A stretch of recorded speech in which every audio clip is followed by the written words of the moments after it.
Right, I'm live. Is there anybody here yet? It's showing 8 people in the room. Hello, can people hear me? Can you hear me? Somebody let me know if you can hear me. This is the fun and games bit. We've got video, that's one thing. Oh, I'm just looking here and I can see the cam. What about now? Can you hear me? Yes, I can see and hear you. Oh, brilliant. Lovely. Cheers, Al, because the sound monitor thing, it's just started moving now. Good. I can hear you. Excellent. Good.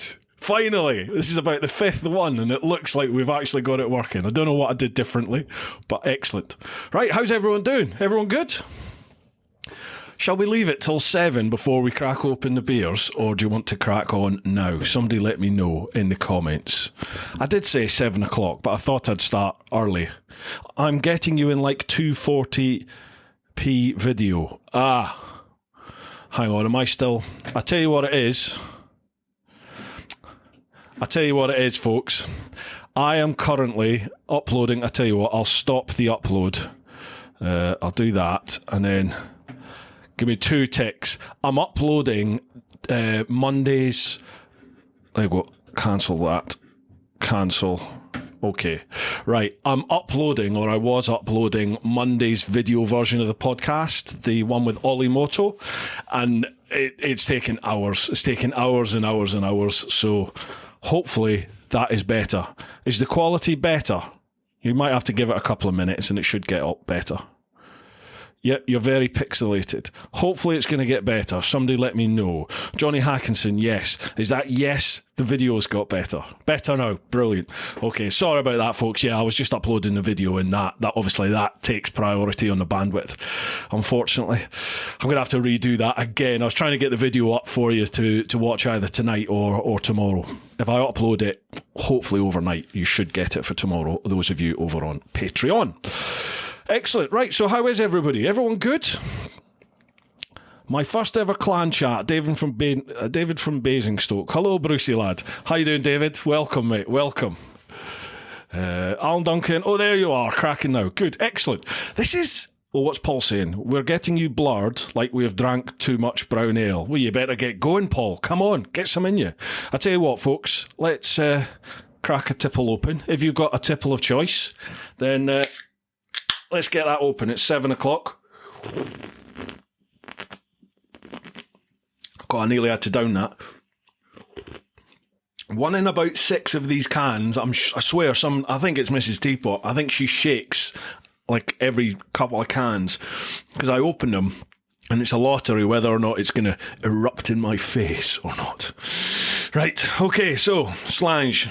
Here's to a good Saturday night. Fantastic. Chris in Dubai, I hear you. How you doing, Chris? Who else we got here? There we go. Paul Sparrow, now you're looking back to your handsome self. Oh, you say the sweetest things. JH, video getting better, slight delay on the audio. Yeah, sorry. This mic, as usual when I do these, this mic goes straight into a sound recorder for the audio podcast, which has to be separate. Audio is sort of key there. I haven't figured out a way of like having a mic straight... Sorry, my dog's just come in. Hello, Pippa. I haven't figured out a way yet of having a mic which will give great quality audio to both the sound recorder and the live stream, because I'm not sure how I can strip the audio off the live stream. Plus, the live stream depends on, like, as we saw, on internet speed and things like that, so it might not be great, whereas if I go direct to the sound recorder, I can get great audio. So sorry if there's a wee delay. Alan Duncan, it's early for me, 11 a.m. here. Al, where are you, Al? Are you in Canada again? Is that right? Are you Canada? Nick Bennett, I'm supping a Corona, mate. Cheers. Excellent. Good on you. Johnny Hackinson, is that, how do you pronounce that, Johnny? Scal, and it's got the little, the accentuate things above the A. Is that scale? Scal? DH Brew, be glad she doesn't shake you. My missus, we're married, mate. There's no shaking goes on here anymore, sadly. Never mind. Michael Heaton, hiya, I'll be quiet because I'm busy working. What you do, Michael? What you do? Can you tell us? JH, it's Joe Hicks, by the way. How you doing, Joe? You all right, pal? Paul Sparrow, red wine tonight with Heather, so she's here watching. Hiya, Heather, how are you? She says, I hope Nikki got the pies. Yes, she got one. I had one, and she had half of one. She said one was too much for her. So, I'm here to help her out, so I helped her with the other half. They were lovely, by the way. Awesome.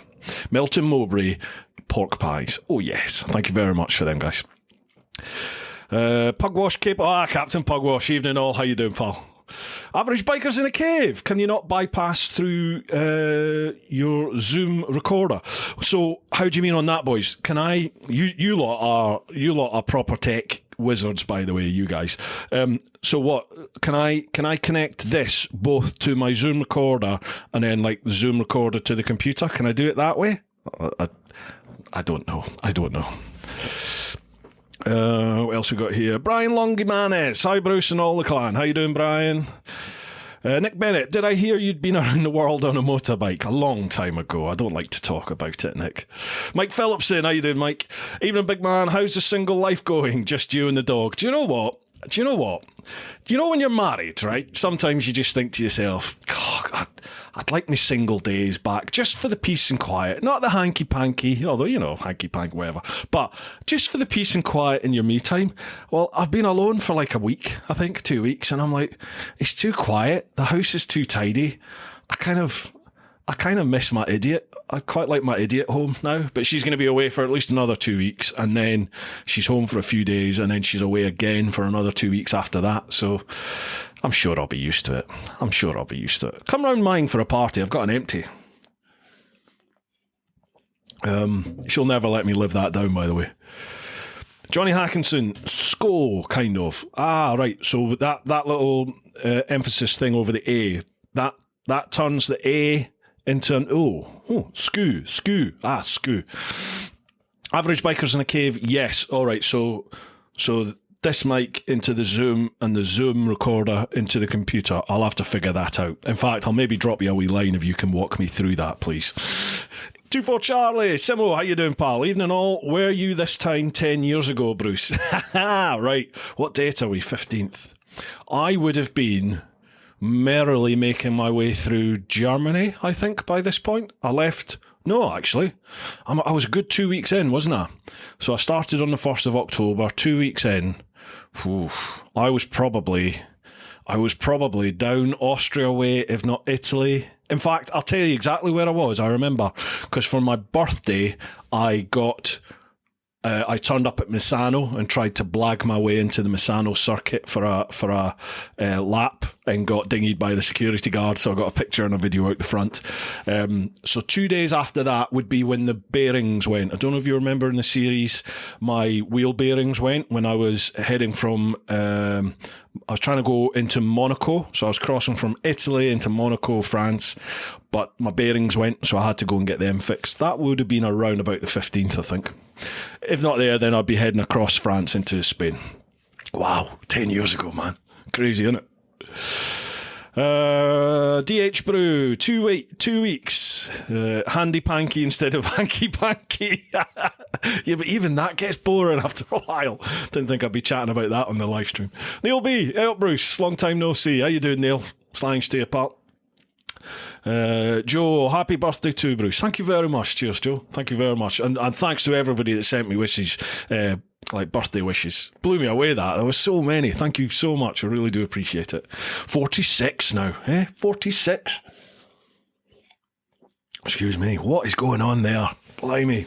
I was chatting to my son the other day on text. My boy will be 25 this year. And to me, I'm 25. I remember being 25. It's around the corner. It doesn't feel like 20 years ago. That's crazy.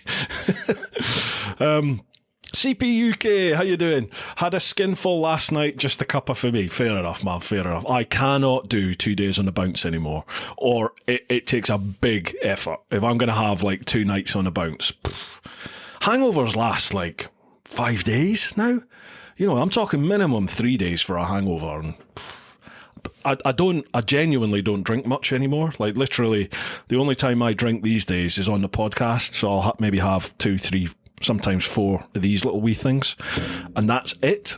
But yeah, kind of when I do drink, then I kind of go for it, sadly. Paul Sparrow from Heather, lovely to see you. Glad the pies went down well. Thanks for the brew. No worries at all, Heather. Be good to see you again. Pete Morris, I have a question. With you being a true Scot, what brought you and your family down south? Well, it was just me then. My mum's actually originally from Peckham, believe it or not. My mum was born and bred in Peckham, and then she met my dad. My dad was born in Aberdeen, but after the war, my dad's family moved to Colindale in North London. So my dad grew up in North London, and then but he used to spend his summers back up in Aberdeenshire. And then he got a job working for a civil engineer company, I think, in Camberwell. And my mum was a secretary for a company who were based downstairs from where my dad's office was.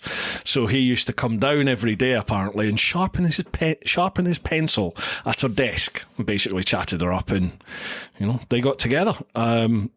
Long story short, eventually the oil kicked off. They moved to Africa. They lived in Nigeria for quite a while.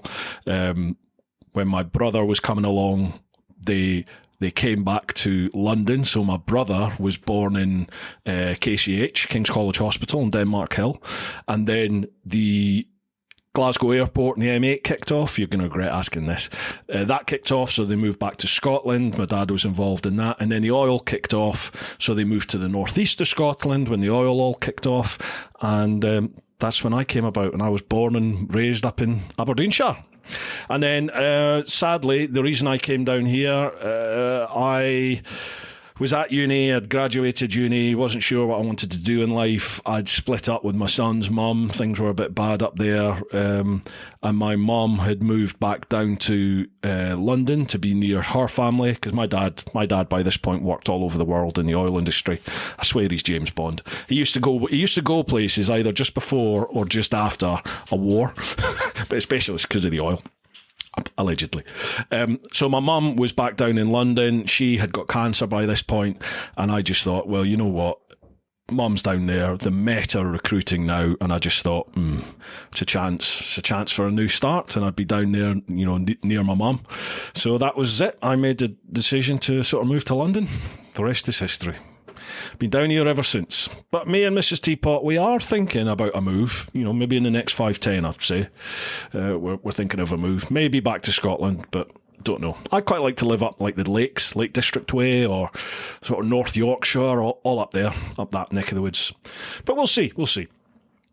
Right, Chris Murphy, evening all. How you doing, Chris? Ben Farmer, how you doing, Ben? You all right, pal? Folks, Ben is the chap who has been organising the Isle of Man clan meet for next year, which I'm sure we'll get onto. Somebody's bound to ask some questions, and if not, soon I'll sort of give you an idea as to what's going on there. CPUK, where do you want to ride that you haven't been to yet? Oh, Mongolia, 100% Mongolia. I really want to ride there. All the stands, you know, like Uzbekistan, Tajikistan, all the stands, that whole area. I'd really love to take a bike and ride all up around there. Africa, just because it beat me, so I want to go back. God, there's so many. New Zealand. I've got a family out there that I want to see. God, well, where else? Canada. I've been to Canada, but there's up in the top, the Yukon, and up into Alaska, up to Dead Horse, or in South America, all the way down to Ushuaia, the southern tip. Argentina, there's places there that I want to. There's loads of places. Brazil, loads of places in South America. All of South America, to be honest, because I didn't spend enough time there on my trip. I sort of battered through it. So I'd love to go back and spend longer there. But definitely Mongolia is somewhere that I really want to tick off, for sure. DH Brew, you're doing it wrong. Doing what wrong? What have I missed? Percy, how you doing, Percy? How you doing, pal? You all right, Matt? Hey, up, kid. Glad to see you're doing well. Better than me 4 weeks after getting out of hospital, and I still can't get my leg over the GSA. Matt has had a terrible time, mate. God, what a saga you've had. Poor bugger, folks. He's basically been, I was going to say in and out of hospital, but it's been mostly in, mate, hasn't it, for a long, long time. Matt's a big traveller on the bike as well. You went to Ukraine, didn't you? Did you go to Chernobyl? Is that right? A few years ago. I'm sure you did. Matt is a fantastic photographer, and he took these pictures of Ted Simon's bike. Let me see if I can... I don't know if I can move this. No, it's going to pull that plug out, and then I'll probably lose you. I better not do that. Let's bring you back there. But anyway, hang on. I can grab one. You might have seen these. Have you seen these pictures that were up on the wall? You see that? That's Ted Simon. He wrote Jupiter's Travels. That's his bike. And Matt took these pictures. I've got 3 of them here that he kindly gave to me. They're all signed. Awesome. Cheers, Matt. Tony Hannum. How you doing, Tony? Hi, Bruce. Hope you're well. I'm working at the moment. Oh, are you, mate? Nice work if you can get it. 2-4 Charlie. You disappeared. You just jumped. Where'd you go? Ah, there we go. Sorry, the whole comments just jumped about 8 inches. 2-4 Charlie. Hey, dude. Looking for a pair of combat motorcycle trousers like yours for next year's tour. Where'd you get them from? Those green ones that I've got, I got them from J&S Accessories in Maidstone. I got them. I cannot for the life of me remember who does them. They're out in the garage. Otherwise, I'd show you them right now. They're all right. They're not bad at all, actually. I get a lot of abuse for wearing them. People are like, "What are they? What are you wearing?" But I like them, and they come with armor, D30 armor in them. They're comfortable. Yeah, great. I'll find out for you, Simo. I'll message you, mate. I'll DM you who the manufacturer is. Matt Sheen, happy birthday, Bruce. Hope you had a good week. Thanks, Matt. Yes, mate, I have. I've had a cracking week this week, actually. Paul Sparrow, we are taking a few over to Europe next May. Calais to Ypres, then to Bastogne. You got any good roads that way? We'll check out Simon Weir's routes. Do you know, I it's been a long time since I've done sort of up in the north of France, or any of France, really. I did loads of it up until I went away, till I did the big trip. And then I sort of found Spain, so I spent most of my time in Spain. But yeah, there are some great places. Northern Spain for me is a bit too sort of flat and featureless compared to what is available certainly in the south and across in the east. You know, that Alpine region down in that sort of eastern border is just amazing. But yeah, Simon Weir is the man to ask for sure. Brian Longimanis, I feel like I'm 21 forever, but my body says I'm in my 70s. Yeah, mate, I know that feeling. Blimey. I've had a dog trainer here this week. The first session with the dog trainer, because my dog is a lunatic. And you have to, like when we're trying to get her used to her name and build on the recall. So you're using treats all the time. And you're supposed to, once you've got eye contact, you're supposed to be like, come, and you're supposed to bend over and basically point your finger so between your feet and put a treat on the floor. So I'm bending over, like touching my toes all the time. God, I felt like I'd been working out the next day. How bad's that? Anyway, Ben Farmer, bottle of Staropram in here and 47 on Tuesday. Well, in advance, Ben, happy birthday to you. Here's to your health, pal. Oh, actually, I'm wearing Chrissy Rouse. I bought his team shirt, sadly, before the accident happened. So I've got this on in memory of Chrissy. I'm going to have a little beer. I don't know if you watched that tribute to him today at BSB's. My mate Fulch messaged me just saying, I've just watched it on Eurosport, and he was bawling his eyes out. So I went on I haven't got Eurosport, so I went on their website, and I was doing the same very shortly after. Absolute pleasure to have known you, Chrissy. Oh, there we go. Right. JH, have you seen the latest Revzilla video? Pretty epic. No, I've not. What is it? I haven't checked that out. Paul Sparrow, wait until you hit the 50. The hangover lasts much longer than 5 days, mate. It's frightening that. My brother turned 50 this year, I still can't fathom that my brother's 50 and it won't be long till I'm there either. Well, CPUK, I just finished watching that vid. Oh, is that the RevZilla one? Must be, yeah. Nick Bennett, my brain definitely thinks it's half my body's age. Mark Fulcher, how you doing, Fulch? Evening, me ducks. 24 Charlie, Dalmore 12 whiskey, what you reckon? My friends just bought it me for taking them round the Picos. It's bloody lovely. Dalmore is my favourite whiskey. It is gorgeous. Absolutely gorgeous. I remember one of my lasting memories on the big trip was when I was in Moscow. I'd met this chap through a mutual friend, and he said, "Oh, I've got my cigar club's night. Do you want to come?" So I was like, I've got nothing to wear. I literally had shorts, t-shirt, and flip flops, and this was like the financial bigwigs of Moscow, so you can imagine what sort of clientele we're talking about. He says, don't worry about it. I've told them that you're doing this trip. Come along, they'll want to meet you. So I turned up for this cigar aficionado night, and they had a guest speaker in from Dalmore whiskey. So they had this rep that had come all the way to Moscow. Must be some money involved in that. And he just gave this presentation on Dalmore whiskey, and he had Dalmore ranging from 12 years to, I think it was, was it 28? Or it might have been even more than that. They had like their full-on premium, almost had security guard round it whiskey. So you had a nip of all the different ones with your cigars. What a night. Mint. I remember just pinching myself and thinking, this isn't what I thought adventure travel would be like. But yeah, it was amazing. Dalmore whiskey, beautiful. Any year is fantastic. Who was that? That was Simo, wasn't it? So Johnny Hackinson, I've been to the gym with my son for 3 days this week. I'm aching all over. Note to self, do not train in the gym with a national competitor. Oh, that's right, your boy's like a proper power lifter, isn't he? Blimey, I need to get my ass back on the rower. I keep saying it, but the switch hasn't gone. I need to do it. I've got to get on it at some point. Anyway, I'll have another drink.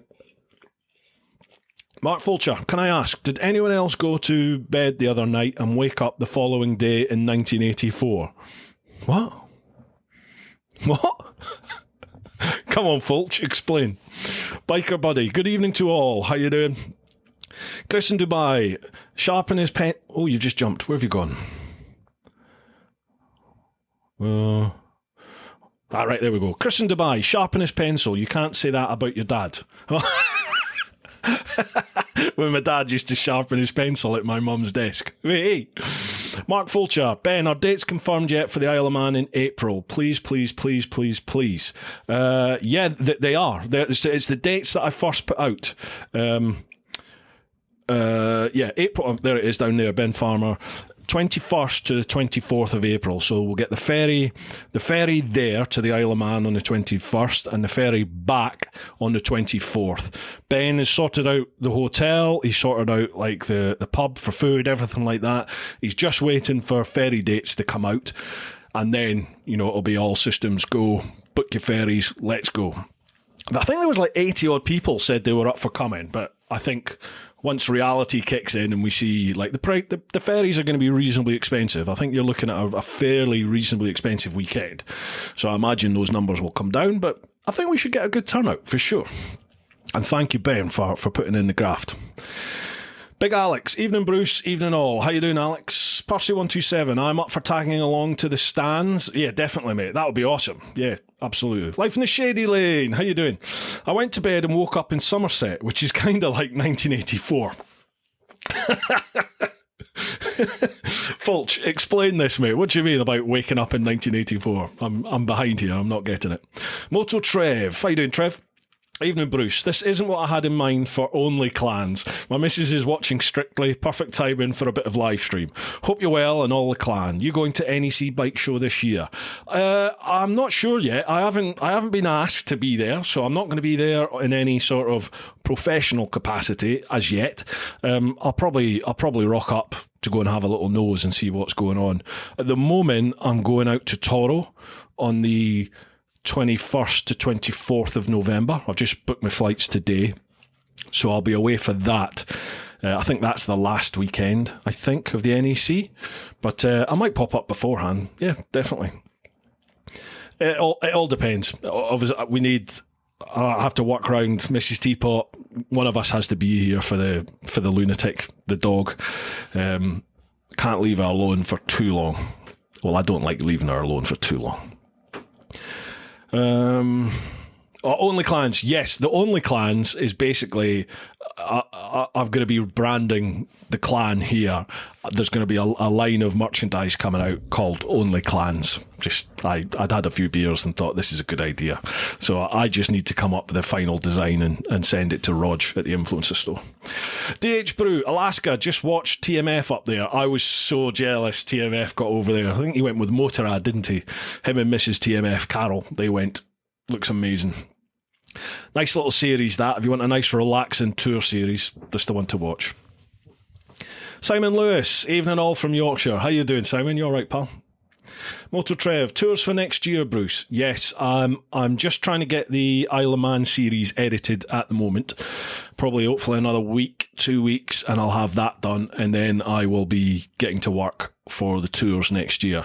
My plan at the moment is I'm hopefully going to be doing a couple with Canary, so there'll be a few in the Canaries, or at least one in Canaries, and hopefully at least one in sort of Slovenia, Croatia, that sort of neck of the woods with them.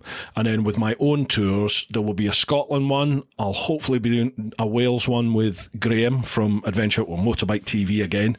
We'll do another one of them. I might be doing a Wales one with Simon Weir, and hopefully going to do at least one Spain one as well. Again, probably with Simon Weir. And I'm thinking about maybe doing some sort of Switzerland trip, if people fancy that. I did one with MMD Adventures. He's actually a patron on here now, so thank you very much, Mark. But he kindly acted as a guide for me a couple of years ago, 2 years ago now. It took me all around the Swiss Alps for like 5 days. So I would love to go back there, and if people fancy coming along, we could work something out.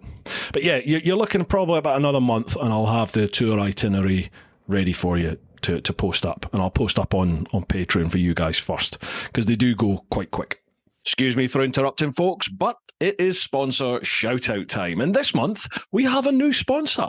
Welcome to Travel Escapes. Now, I've got some blurb to read out. Travel and Escape is an independent travel agent. They are ABTA and ATOL protected for your peace of mind. For hassle-free, tailor-made holidays from staycations, day experiences, cruises, luxury holidays, and so much more. You can find them all on the socials or book directly online using the link. Now, folks, I'll leave all their socials and a website link down below. Make sure you check that out. If you're watching a video, have a look at the description. If you're listening to the podcast, check out the show notes. There will be hyperlinks there. Make sure you give them a click, a follow, a like. And if you're looking for a little break for you and the loved one, you and the family, you and whoever, maybe just you yourself, make sure you check out Travel and Escape. We are also sponsored by Innov. Now, Innov have been a long-term sponsor for the main channel over on TeapotOne, but they're also helping out and sponsoring the podcast, so a massive thanks to them. Innov specialise in motorcycle dash cam systems. They do the front and rear dual camera K series. That's the K3 and the flagship K5. K3 is 1080 front and rear. K5 is 4K at the front, 1080 at the rear. The K5 also has much faster Wi-Fi, so both the K3 and K5 utilize a mobile app where you can view your footage, you can change settings, you can share on socials, you can have a look at your GPS overlay, all this sort of stuff. Both do the job if you just simply want a dash cam. If you ever get involved in an accident, the first thing your insurance is going to ask is there any CCTV? And obviously, if you have one of these systems fitted, then you can turn around and go, yes, I do. And if you head to innov.co.uk and use the code TEAPOT, you'll get 5% off of all Innov and Technologic cameras. So a massive thanks to Innov. And lastly for this one, we're also sponsored by Ultimate Add-ons. Now, Ultimate Add-ons, they make dustproof and shockproof mobile phone cases and action camera mounts. They will fit just about every single bike out there. Me, personally, I always use the Helix strap mount because it means I can easily attach that to just about any bike that I'm riding at that time. I can jump on and off bikes and just easily unscrew the strap, whack it on the next bike, tighten it all up, and off I go. It's very versatile. versatile. I've had no vibration issues affecting my camera using the Helix strap. That's the one that I will stand by and swear by. Been using it about 5 years now. So again, if you head to Ultimate Add-ons, so that's Ultimate with ADDONS, ultimateaddons.com. If you use the code TeapotOne10, so TeapotOne with the number 10, you'll get 10% off all Ultimate Add-ons. Okay, that'll do us for now. Let's get back to the podcast. Where were we? That was Trev. Percy127. You're not joking, mate. 2.5 months in hospital. Yeah, that was crazy. And you went to Chernobyl. Oh, I'm gutted. I was supposed to go, wasn't I? I was supposed to get to Chernobyl this year, but that's not happening. Percy127, that's Elspeth's R80. Oh, what the picture I showed, that's Elspeth's one. All right, okay. So that's Elspeth Beard's R80. And then I've got Ted Simon's, his Triumph, I think it was. I've got them here as well. Where was that then? Moxie, evening. Moxie 909, evening. How you doing, Moxie? Average Bikers in a Cave. Hey, Bruce, you heading to MCN Live this year? Yes, just chatting about that. Yep. Neil B, Isle of Man's already in my diary. Excellent. Good work. CPU UK. I read Jupiter's Travels back in the 80s. Actually had the bike loaded up, then a job came in. Took me 30 years before I hit the road touring. But the important thing is, you hit the road eventually, didn't you? I always say that to folks, you know. I get a lot of messages from people saying, I'd love to do what you did, but, you know, I can't do it. I can't afford it. I can't do this. I can't do that. And I just say to them, look, okay, but never let go of that dream. You know, like, I couldn't afford it. I spent the 3 years working my nuts off, remortgaging, credit card myself up to the hilt, and I still couldn't afford it, even after doing all that. But I had enough just to go, so I just took the gamble to go, and I was really fortunate that a sort of sponsor came on board, and they helped fill the void, the financial void that I needed, and then all of you folks who were following the trip back then sort of stepped forward and pre-ordered the book and the DVD and everything that allowed me to do the trip. So what I'm trying to say is, if you have that dream and you really want to do it, never let go of it, and just do whatever you can to make it work. And if you keep focusing on it and just keep going, you can make it happen. You can make it happen. Anyway. Where are we? Mike Phillipson, thanks again for an amazing week in Scotland in August. Have you and Simon got any plans for trips together next year? Cheers, Mike. I still haven't edited that. That is on the list. There's a massive list of backlog of content. I will be doing that. That was epic, that Scotland tour, wasn't it? It was fantastic. Yes, at the moment, Simon and I have at least, I've just covered that, haven't I? We've got at least 3 trips that we want to do together next year, and I'm hoping we might be able to squeeze a few more in. By the end of the month, I should get the dates to you. Nick Bennett, if you were to buy a 1990s sports bike as an investment, which would you buy? That's before my time, Nick. I don't know. I was really late into biking. It was 2008 before I passed my test and started riding. And 1990s. Well, Gixxers were still around then, weren't they? I think they'd come on the scene, hadn't they, in the 1990s? I would go for an early Gixxer because they're not I can't believe this. They're not making Gixxers anymore. Like, this is the last year you'll see a J6R. I can't believe Suzuki are killing them off. I mean, they're iconic. So if you've got a Gixxer, or you can get your hands on one, get it and hold on to it, because it's, I mean, the Gixxer is like the iconic sports bike. They gave birth to sports bikes, so, as we know them anyway. Yeah, Gixxer. DH Brew, happy birthday, Ben. Yep. Happy birthday, Ben. Ben Farmer, R.I.P. Chrissy. Yes, mate. It's so sad, wasn't it? So sad. It's weird that with Chrissy, because, like, I'd met him and I'd consider him a mate. You know, when I saw him, I could chat to him and we DM'd each other and had a laugh and stuff. But I'd only met him a handful of times. Yeah, he was such a lovely bloke. He was a kind, generous, genuine bloke. You know, and I think he really touched anyone that met him. And even people that didn't meet him, you know, you connected with him through the podcast, didn't you? Jesus, my heart just goes out to Dom and Chrissy's family. Just, life's so unfair, innit? But as a good mate said today, you know, the sun will come up tomorrow and life goes on. And that is life, innit? You know? Enjoy the people that come into your life, folks, because you never know. You never know. Tony Hannum, still not washed my helmet. Thanks, Bruce. Oh, there's a backlog to that story. Tony was on the Scotland tour with us. And obviously, I think I normally, on my tours, when you go coming away with chicken strips, I have the vest of shame, which is one of those polite vests. I have a polite vest. It's normally the pink one, to be honest. And what we do is every morning we'll have a kangaroo court, or in fact every evening we do a kangaroo court where the squad, the group, pick somebody who's mucked up that day, and the next day they have to wear the vest of shame. And that mucking up can be anything like being the last one to fill up with fuel, the last one to be ready on the bike. Sometimes it can just be, well, it's your turn, so you're having it.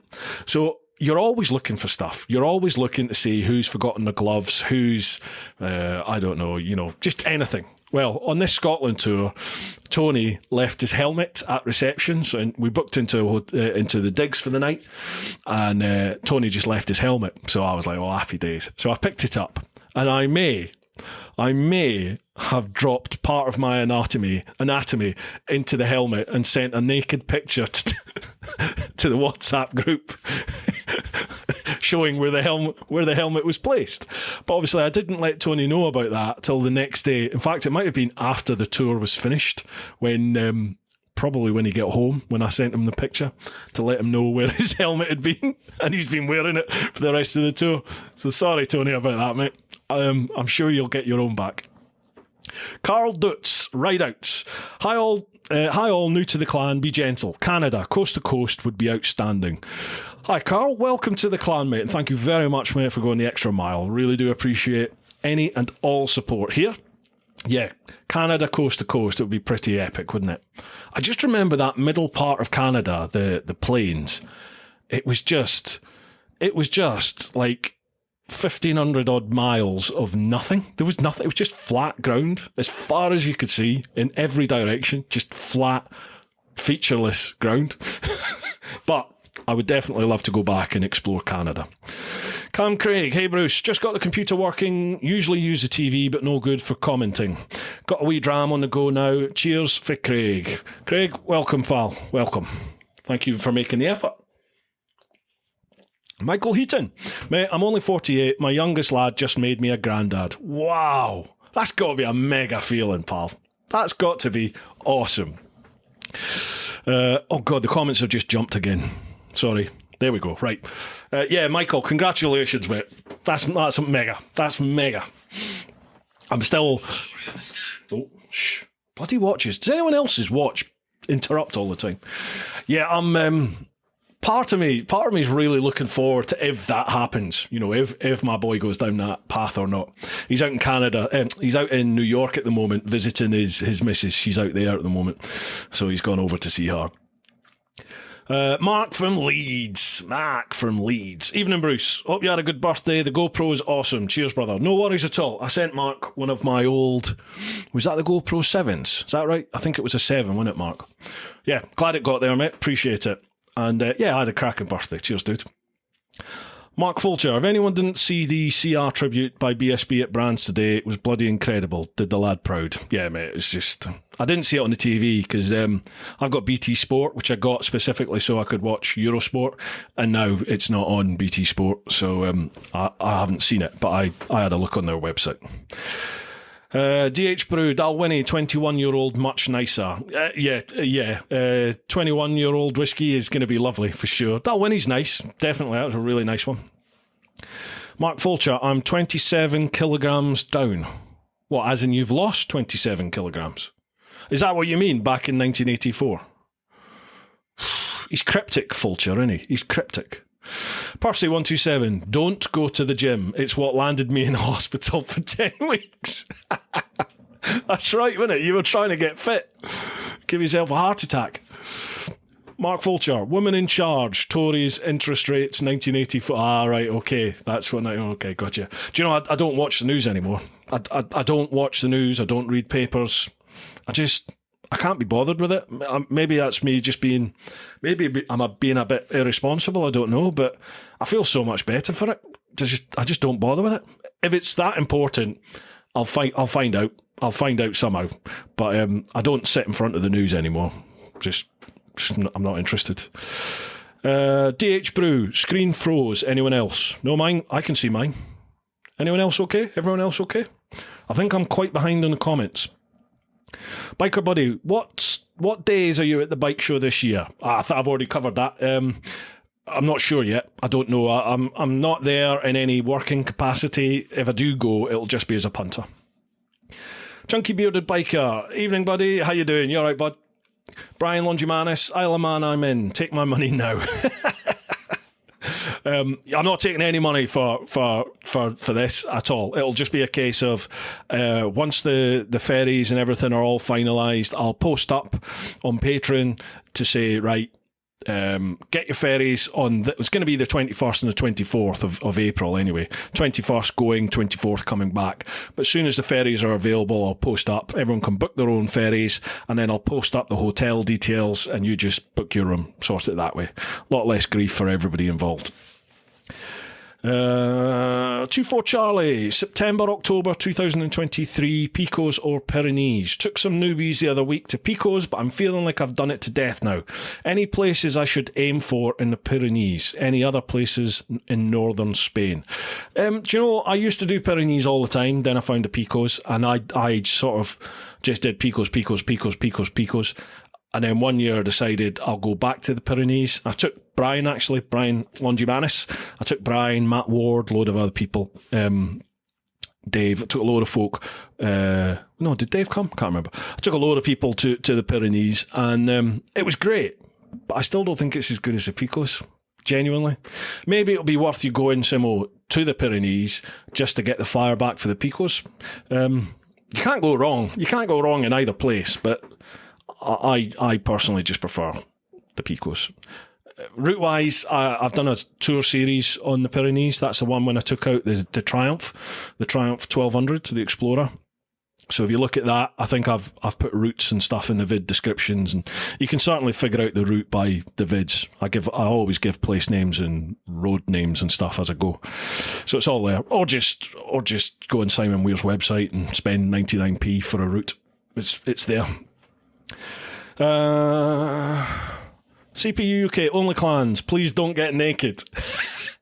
Do you know, I've said this before. I got naked in a video once before. A couple of years ago, I did a review on the Kais heated gloves, the batteried packed heated gloves. And I started it naked in the garden with the gloves over my credentials, standing in the snow. And the viewer attention is one of the worst I've ever had. Like, literally, as soon as I come up naked, the graph just goes straight down like that. So I won't be doing that again. Mark from Leeds, how you getting on with the special merch? Mark from Leeds, I had a little meeting with Rog last week, actually. This is all my delay, Mark. I need to finalise. I'm not happy with the design I've come up with. I need to finalise that and get it across to him. And then the Mark from Leeds merch special line will come out, and that's all going to be for your chosen charity, mate. Chunky Bearded Biker, any news on the clan ride vid, mate? Oh God, that's the one. Jesus, that's back in. That was the start of the year, wasn't it? Yeah, I'm so sorry, folks. I just haven't got around to editing it yet. I have to finish the Isle of Man series, and then I've got to do. What's the other one I've got to do straight after that? I can't remember. There's one I've got to do for sure straight after the Isle of Man, and then I'll look at getting the clan one done. I'm so sorry about that, but I've got content going back 2 years that has to be edited, so I'm just spending the next few months doing that. The only thing I've got planned in the diary is this 2-day trip out to Toro. 4 days including travel. So yeah, I'm going to have loads of time to get stuff done. But they're all trip. Most of them are trip vids, and trip vids take forever. So that's my excuses. Brett Cunningham, how you doing, Brett? Hi guys, are we all okay tonight? Fantastic, mate. Thank you, Brett. How are you? Cam Craig, I booked a. Where are you going? Oh, Cam Craig just disappeared. I booked a room in Isle of Man in Douglas just in case nothing available nearer the time, but free cancellation. Are we booking the ferry, etc.? When do the dates open for that? Yeah, Cam, I've just covered all that, mate. So there's a delay between me going through all your comments. Yeah, the ferries aren't available yet, as far as I'm aware. Ben's going to let me know when they come out, and then he'll let me know the hotel details and everything, and I'll post it all up on Patreon. Mark Fulcher. I'm in for some tours. New bike pending. Can't take the Susie all that way. Fulch, if you've just watched the Isle of Man vid, Fulch is the guy on the Jigsaw that I follow over the mountain. And yes, he was waiting for me. That wasn't me keeping up. He was waiting for me. DH Brew, not much out there, but let me take you away from the GS for a wee bit. What are your thoughts on the Kawasaki Versys 1000 GT? No idea. Never ridden it. Never ridden any of the Versys ones. I would give them a go, but I've got no contact with Kawasaki. Yeah, I don't chase any of this up, and I don't chase dealerships up, and they never get in touch with me. So I suppose I should really, but I don't just want to be a review channel. There's loads of them. That's not why I do this. I do review vids because they get views, and with the views you sort of attract some new subs. But I don't really enjoy them, and there's so many people doing them.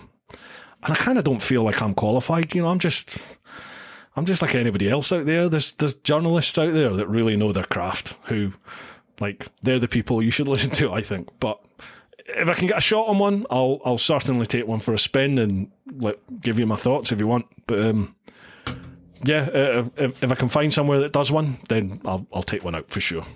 Nick Bennett. Need to go and get another beer. Well, you pop off and get a beer then, Nick. That's the priority.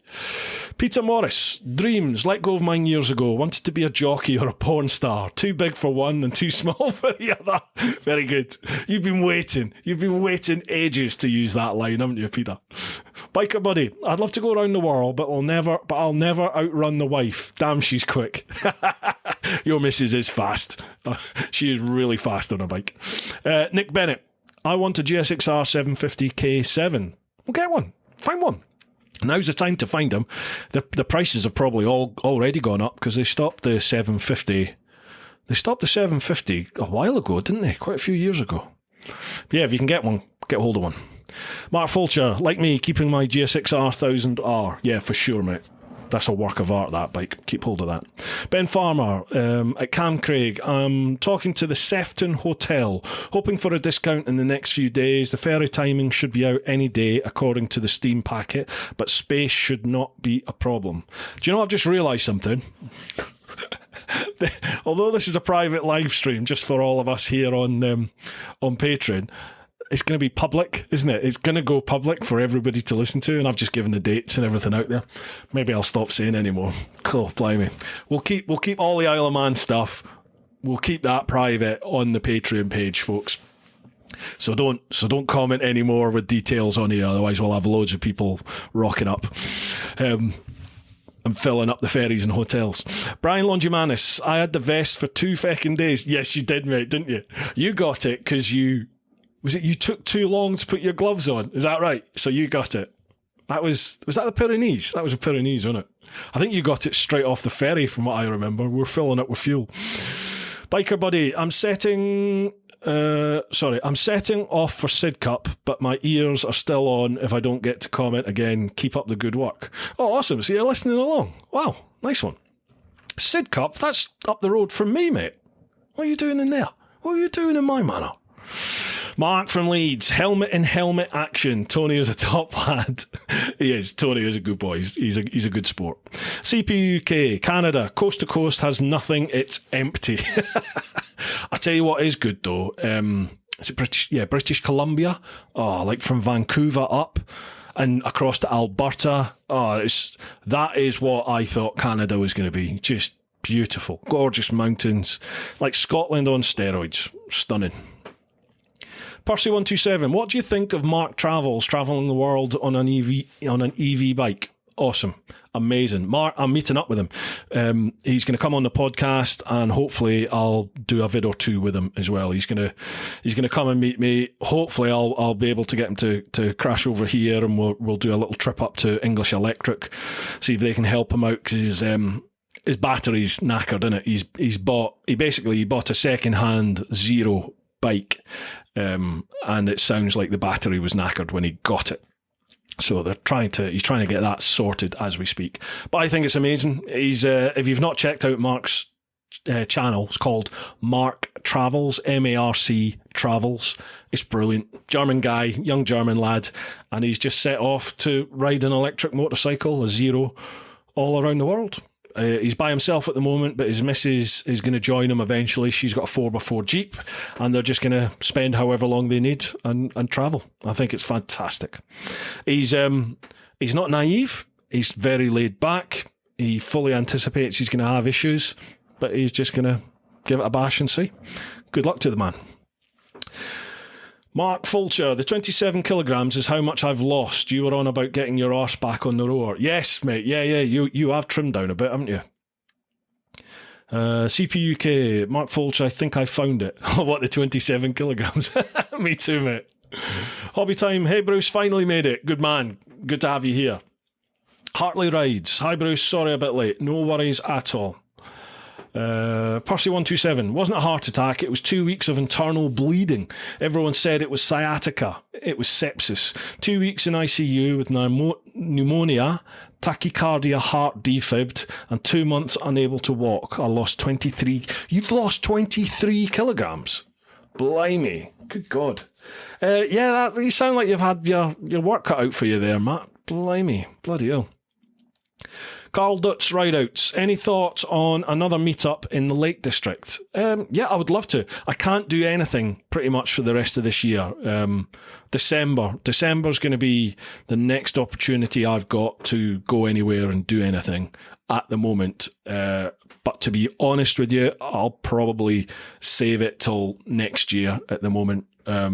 Funds have been, I've got to admit, I don't want to be playing the little violin here and giving you the bleeding heart. Funds have been really tight this year. So this year has been like just trying to get through and see where I stand, because this is the first sort of proper year after lockdowns and everything. So I just wanted to see where everything stood. I've done a few trips away, but you know, they sort of rinsed the bank quite a bit. So, yeah, I think next year I've got a much better idea now as to what the running costs of doing this are every month, and then what I need to make and what I've got left to play with effectively.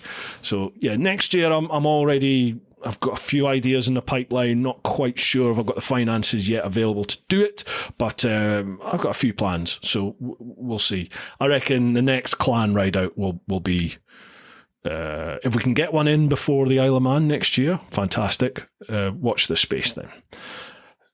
In fact, let's start chatting about it on the Patreon page, and we'll figure something out. Right, where were we? That was Carl.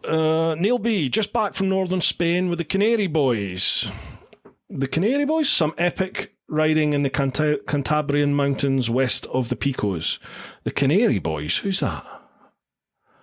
Do you mean Dickie Vegas and all them? Because I know they've just been out there. Carl Dutz Rideouts. Oops, for above. What was that? I thought I missed something there. Nick Bennett. You can keep the tractor, but what other 4 bikes would you put in the garage with her? Oh, right. Money, no object. I would absolutely 100% have the Gen 3 Super Duke. I'd have that. I'd probably have a Harley Fat Boy, just because it's... The Super Duke and the Fat Boy are 2 bikes that have really, like, gripped my soul. You know, they've both made me smile for different reasons.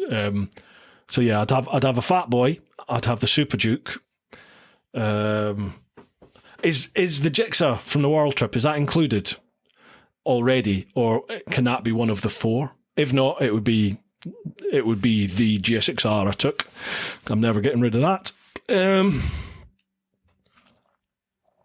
Cool. What else? So I've got the Fat Boy. What Oh, wow. Do you know, probably something like a Goldwing. Yeah, the Goldwing. I mean, the Goldwing's phenomenal. I still can't fathom it. It's incredible. It's just an incredible bike. If you've never ridden one, ride one. It's amazing. It's one of the best handling bikes I've ever ridden. Like for the tight, twisty stuff, phenomenal. Absolutely amazing.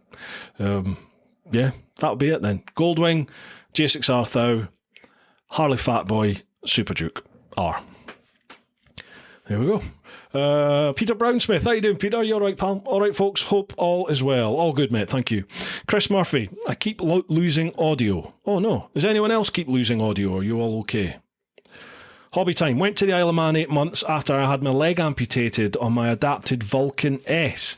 Oh, wow, man. How are you getting on? I don't know what to say to that, pal. How are you getting on with it? Let me know. CPU UK.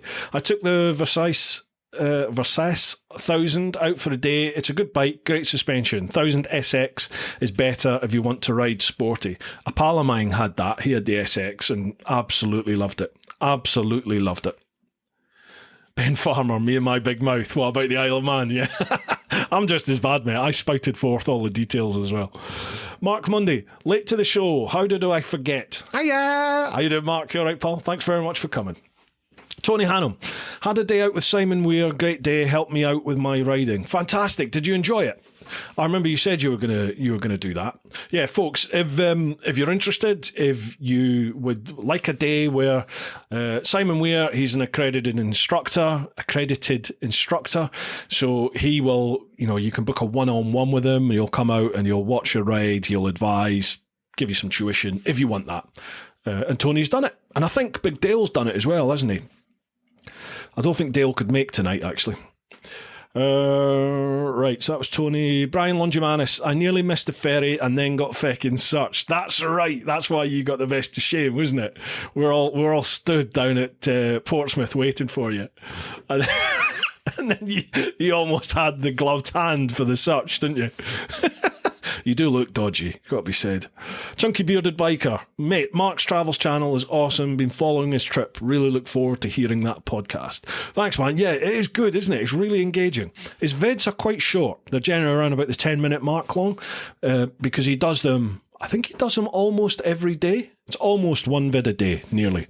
And he's hoping, sorry, I've got hair on my nose.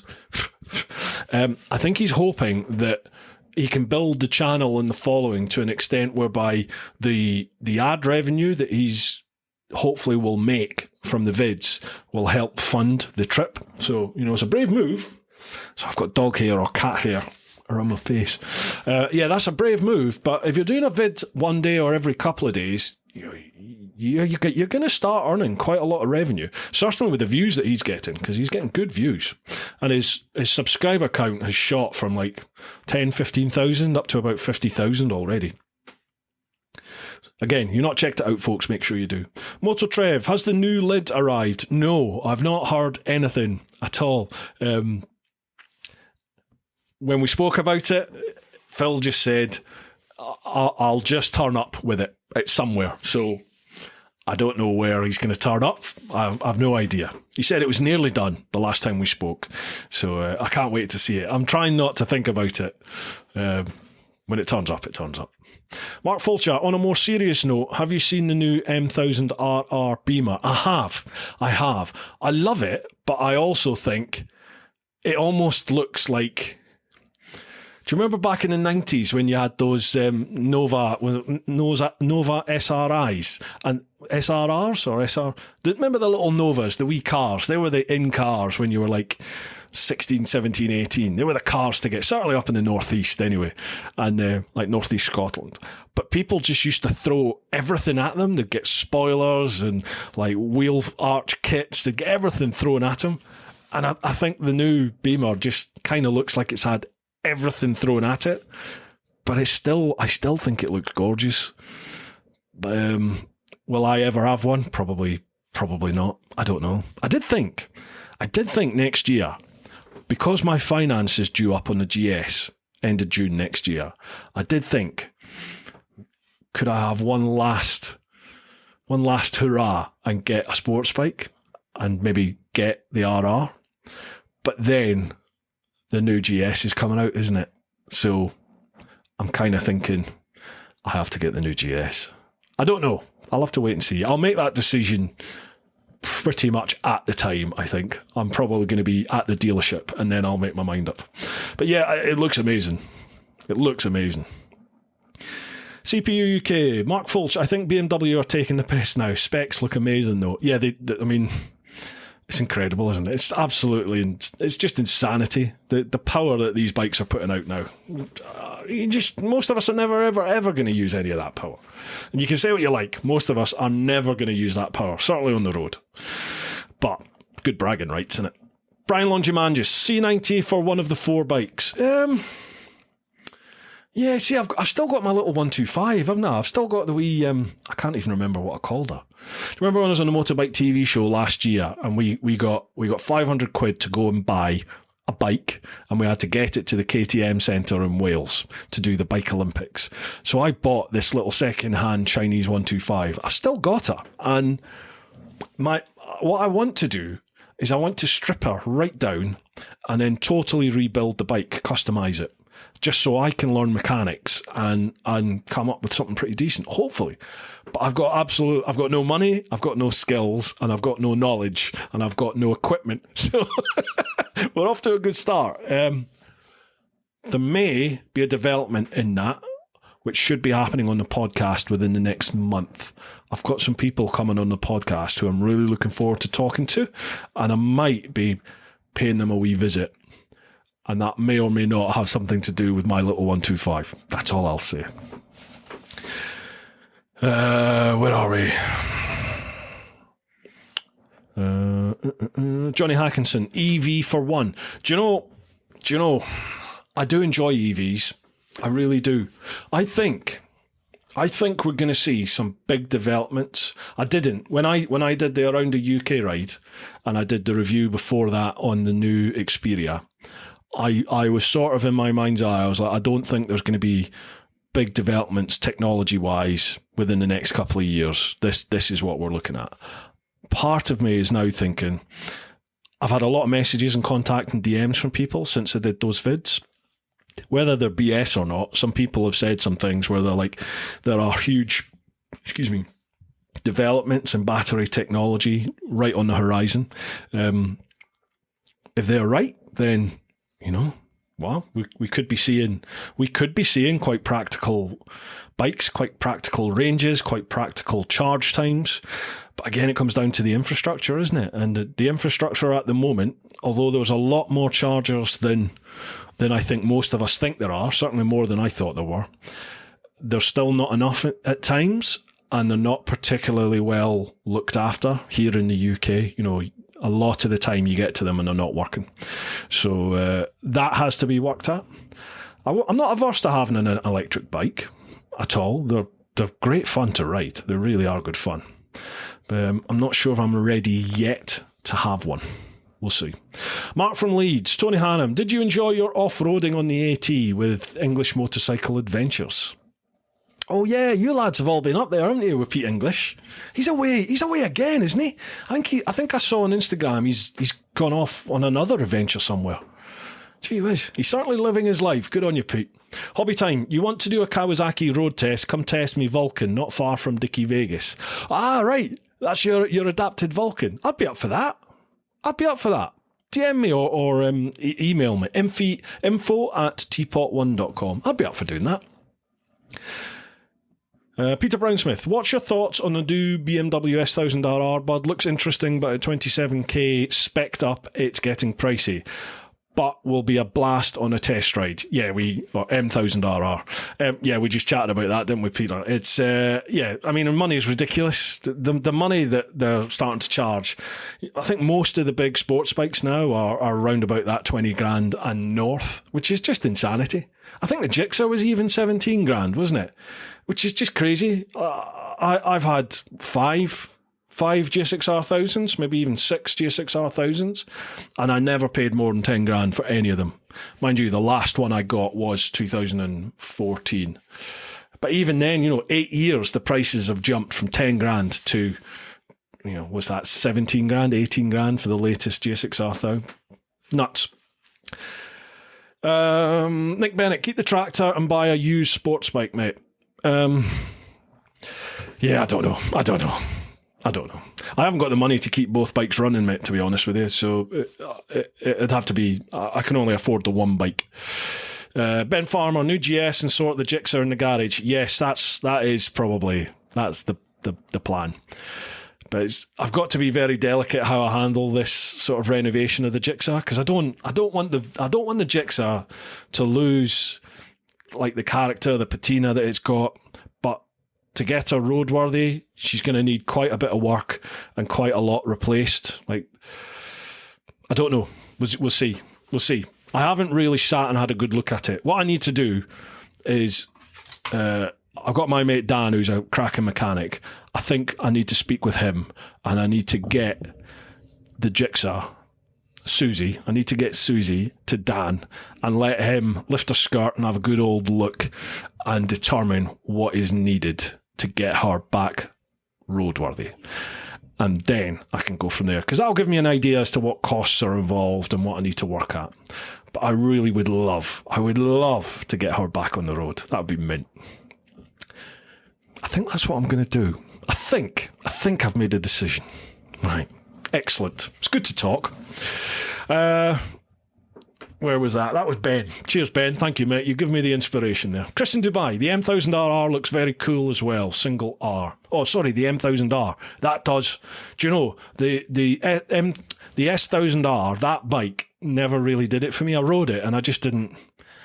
It just didn't do anything for me. Incredibly fast, but I much preferred the R1250R. I much preferred that bike. But that M1000R, oh my God, gorgeous, isn't it? Proper hooligan it looks. 24 Charlie, going back a good few months now, your video with the police, our IAM group has changed its perspective on overtaking past driveways too. Why, were they overtaking past driveways, or what were they doing? Let us know about that one, Simo. Yeah, it's a difficult one, because I find myself now when I'm out riding, and I go to put an overtake on, I am looking, and sometimes I'll not see a driveway, and I'll put the overtake on, and then once you're committed, I clock the driveway, and it's like, ugh. If I was back in my police days on a course, I'd probably be marked down for that. Sometimes you might even fail, if you miss the option, but a lot of the time, certainly down here in the southeast, there's so many bloody. Maybe that's the reason. Maybe that's the reason down here that all the speeds are 50s, 40s, and 30s and solid white lines, because there are options everywhere. I think I probably answered my own question there. Of course, it's dangerous to put an overtake on if there's an option, isn't it?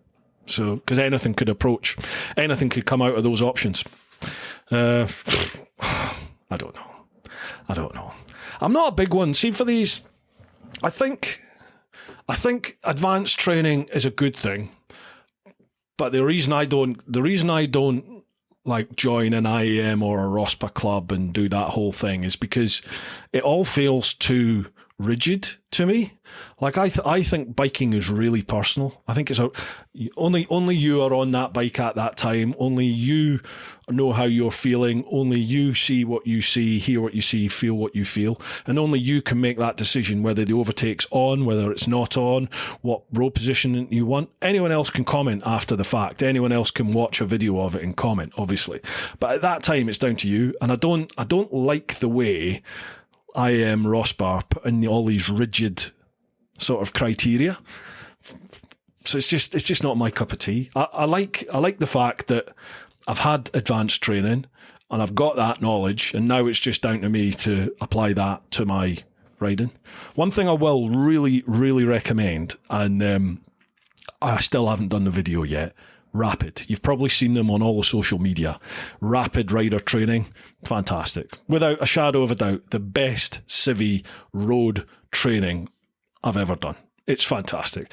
It's all done by ex-coppers to a very, very high level. These folks rode to I can't go into the details, but they rode as high a level as you're going to get. And they are bringing all their years and years and years of skills and expertise and training, and they apply it one-on-one in a bespoke fashion to the public roads.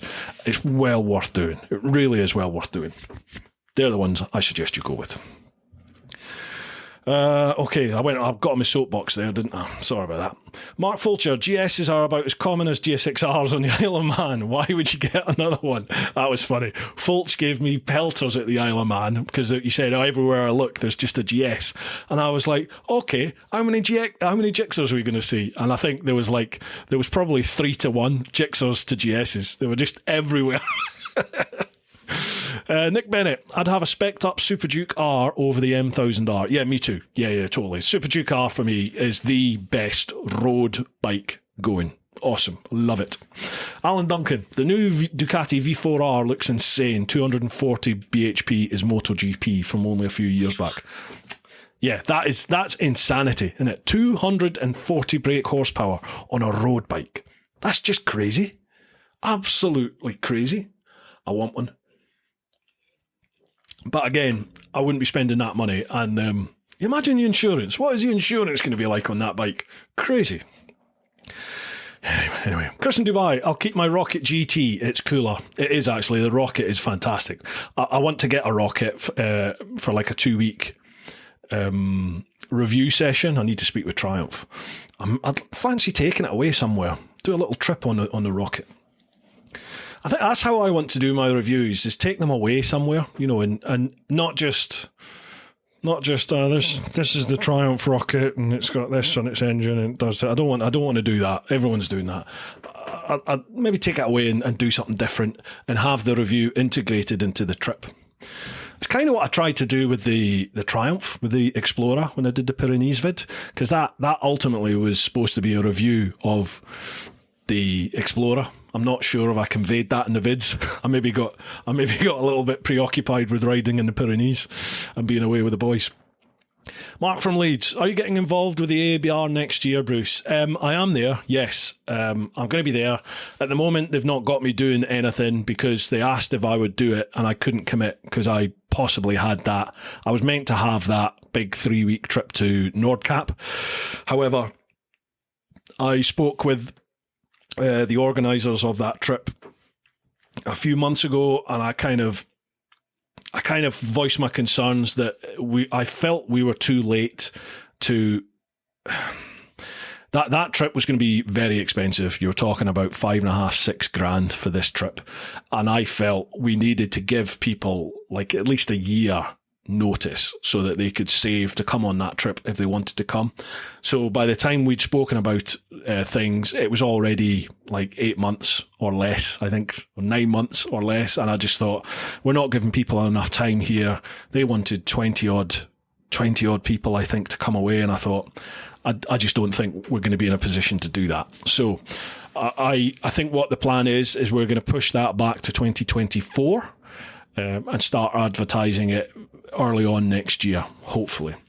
Long shot, I then let ABR know that I am now available, and they basically said, right, we'll find something for you to do, but we've got no positions available at the moment. So I will be there, but I don't know what I'm going to be doing. God, I waffle, don't I? I'm sorry about that. Nick Bennett, you should do a clan group at ABR, Bruce. Yeah, we could do. Yeah, we could do. Yeah. The issue is, I'm going to sound like a right prick here. When I'm at these public events, anyone that's been there with me will know what it's like. People just come up. People come up and they start chatting, and you're basically there talking all day. You're just chatting away with people all day, and I love it. I love doing them. It's fantastic.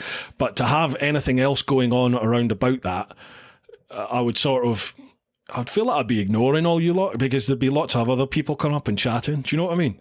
If everyone's fine with that, then let's just, if you're coming to the ABR, we can all get together and have beers and stuff, but I will be chatting with other people during the time. If you're fine with that, let's do it. Yeah. Mark from Leeds. Peter, doing wheelie school. It was cancelled when the Queen died. Pete English, you mean? Sorry. Pete's doing wheelie school. Oh, brilliant. Good. Yeah, you'll enjoy that. That's great fun, that. Is that next level, I take it? Next level wheelie, the ones I went with.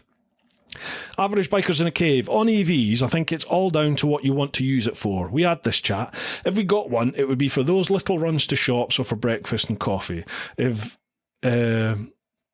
so, Sterling EcoBike, the Sinatra. Oh, I don't get that. So I don't get the last part, but I do understand what you're saying. Yeah, like Alex Sharp and I chatted about this on the recent podcast. That EVs have a place. Like electric bikes at the moment, they have a place. My trip, and I said this in the vids, my trip was unfair to electric motorbikes because that is not what they're designed for. You know, they are not designed for long range, as fast as you can from point A to point B. As in, okay, I wasn't going flat out, but they're not designed for like sustained high speed, 55, 60 mile an hour and above. They're not designed for that. They're designed for backcountry twisties or commuting through towns, you know, when you're on and off the throttle constantly.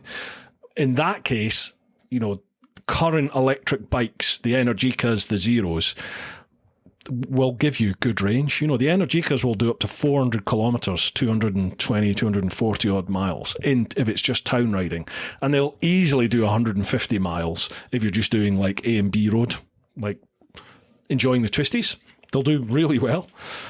As soon as you put that onto dual carriageways, big fast open single carriageways or motorways where the speed's going up and you're holding it, then I've got that hair back, then it rinses the battery. And I think electric is just, we are going to have to change our mindset and the way what our expectations are. I think that's going to be part of it. You know, it's never going to be as convenient as petrol, and you know, it's not like we're just going to wake up one day and petrol's gone and we're on electric. It's going to be phased in. It's going to have to be phased in over the next 20, 30 years if it happens. I mean, let's not even go down is it actually as green an option as we're being led to believe? I don't think it is, but I think it's a stepping stone. I think electric that we have now is a stepping stone to an alternative fuel source, which we need, because fuel's going to run out within our lifetimes. We'll run out of fuel, so as in petrol. So we need another fuel, whatever that's going to be. And as Alec mentioned, you know, if you look at electric engines, electric motors compared to the internal combustion motor, then the electric motor is something like 90% efficient or more, whereas the internal combustion, I think he was saying it's like 30 or 40% efficient. So the energy losses with internal combustion are huge compared to what they are with electric. It's just, what do we use as the battery source as the power source and the power storage in the electric bike? And at the moment, that's a battery, and that technology is what lets it all down at the moment. That is what needs to be worked on, and it'll happen. It's going to have to happen. They've got no other option. It will have to happen, but when and what it's going to be, I've got no idea. What will be, folks? What will be, will be. Wow. Peter Brownsmith, in relation to having no tools and money, etc., maybe you need to blag a tool sponsor like Vanessa Ruck seems to have. She does well, doesn't she? She does really well.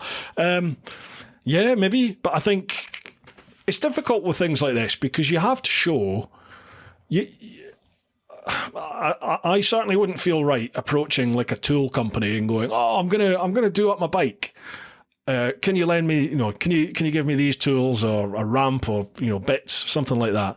I wouldn't be happy to do that if I've shown no inclination so far. Do you know what I mean? Like I would rather at least have a little bit of a history of me doing some tool work and trying to learn some stuff so I can go, right, look, this is what it's about. Because at the moment I've got none of that on the channel, so there'd be nothing for me to back it up with.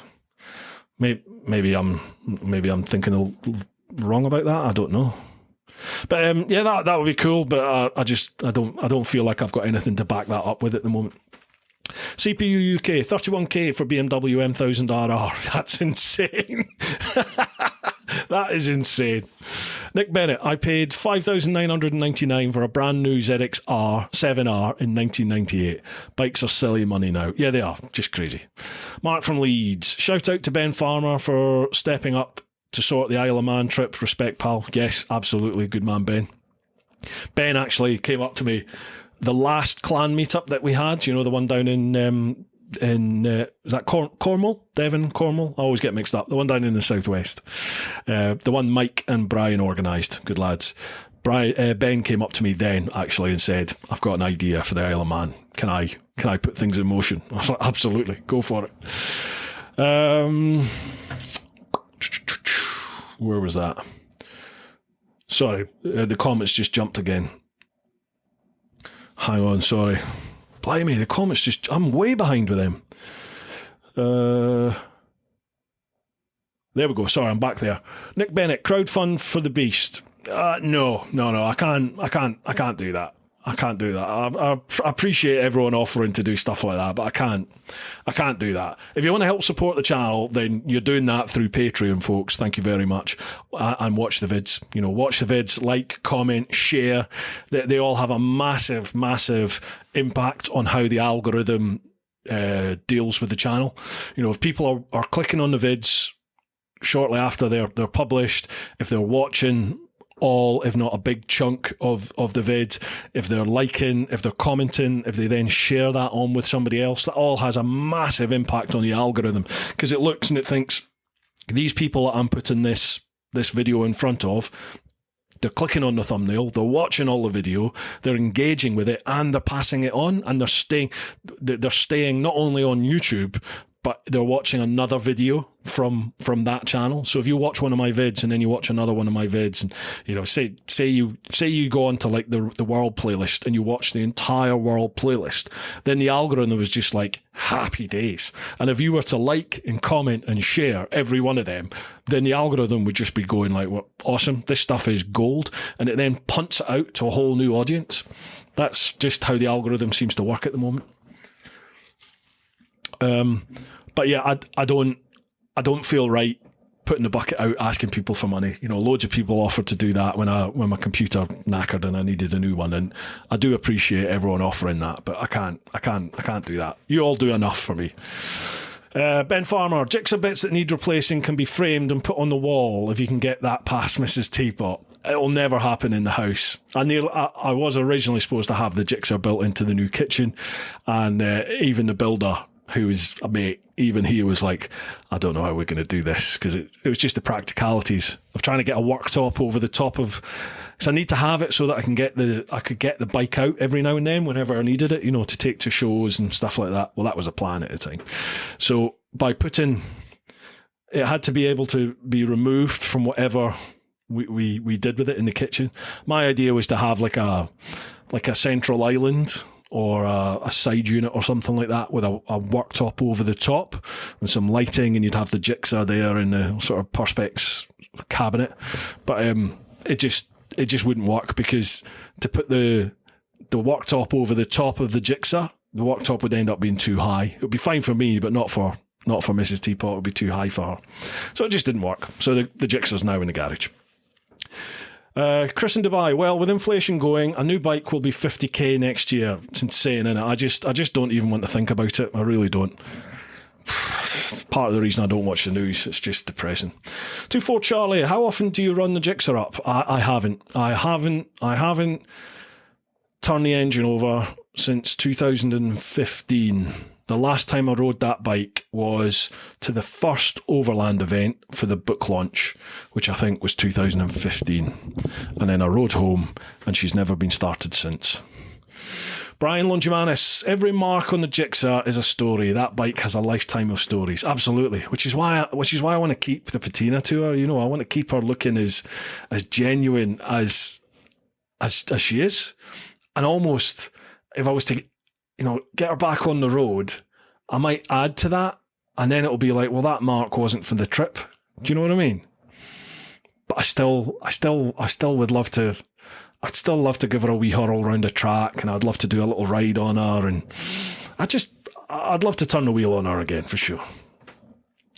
Brian Longimanis, yes, the vid with the police has changed my riding. Oh, that's good. A lot of people did message me about that sort of bike safe vid series and just said it made them think more about their riding, which is brilliant. I think that's all I want at the end of the day. You know, like I said, I kind of think IAM Rospa's is too rigid for me personally. But essentially, it's going to keep you alive, you know, and I like the theory behind it. So if the vids help to do that, if they help to make you think about and question your riding and why you do certain things and maybe why you don't do others, then brilliant. And then you decide whether or not that's fitting for your riding or not. Who am I to tell you? Tony Hannum, yes, Mark, great day with Pete and the guys. By the end of the day, I needed new pants. Mark Fulcher, best bikes in the world. What, the GS? Yeah, absolutely, mate. Yeah. DH Bruce, you talked about it when you got the band back together. Are the group of you doing anything like bikes versus planes in the future? There's no plans at the moment. We were all supposed to be out to Toro at the end of November, but all the boys have just pulled out now, so it's just me going down there. I think Two Wheels and a Ponytail, she's going to be there. I've just asked a couple of other people, and they're checking to see if they can make it. So if they can come, fantastic. And in terms of what me, Dickie, Chops and TMF have got planned, nothing at the moment. Chops and I haven't even got plans yet for the next... oh, good God. I've forgotten the name of it. What's the food thing that we did? Oh my God. I've forgotten the name of it. What's the food thing that we did? I can't believe I've forgotten the name of that series. You know the one where we did like best Cornish pasty, best fish and chips.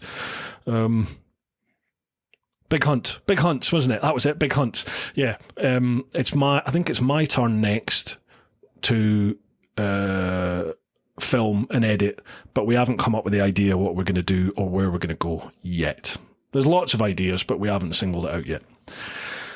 So long and short of it, DH Brew, no, mate, no, nothing yet. But it will happen. Big Lad Rides, evening biggin. I might have got away with that stall in Lowestoft. Hope you're well. I'm in Hamburg with The Cure. Is it the last one we shall see? Any news on the next clan ride? All right, yeah, so Big Lad Rides, that's Dave, who met me at Lowestoft at the end of the electric ride. You know, the guy came out at 2 o'clock in the morning and he stalled his bike on camera. Good lad. Any news on the next clan ride? At the moment, Dave, the next one planned in the calendar is the Isle of Man one next year, but I think we can squeeze another one in before that. JH, Joe, what does the clan think of scooters? Bike or not bike? I think the bikes, you know, I nod at scooters, wave at scooters all the time. I don't care what people ride. You just, you know, we're all part of our little group, aren't we? So, yeah, bike to me.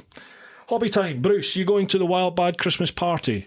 I didn't know anything about it, to be honest. I'm not sure. I don't even know when it is. If I can make it and I'm invited, I'll be there.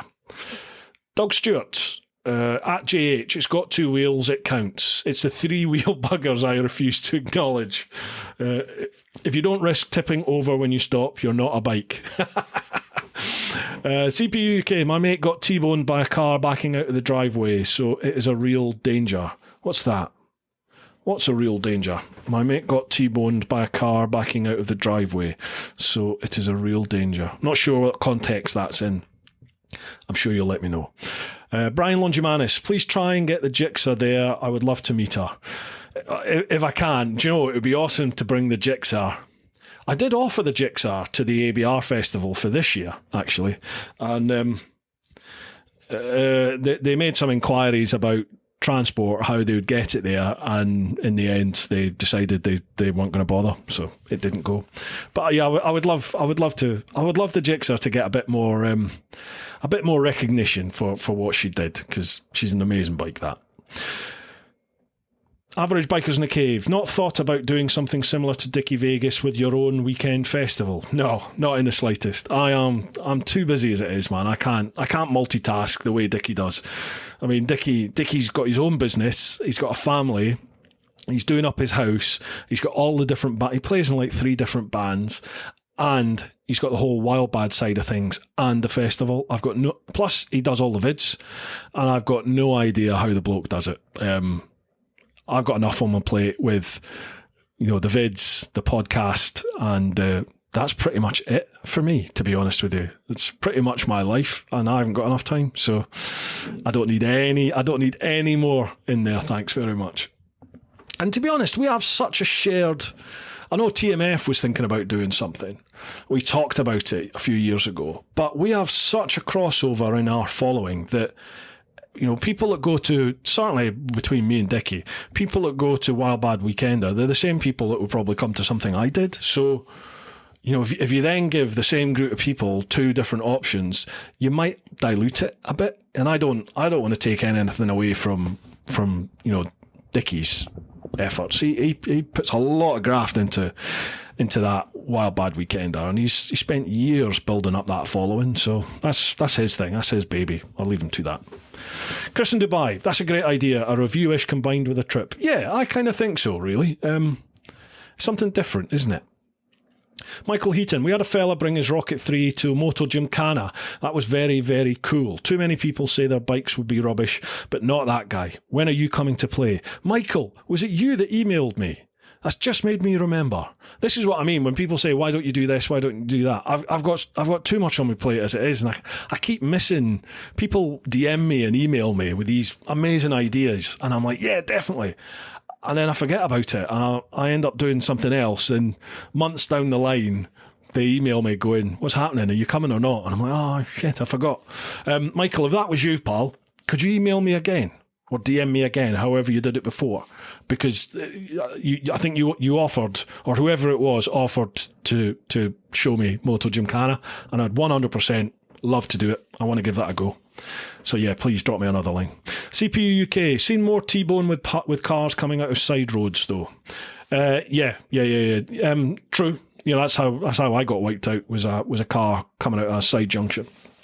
But I do think driveways and stuff, they're every bit as much a danger, because people get complacent. People get complacent when they're, a lot of the time people don't switch on until they're out on the road and driving.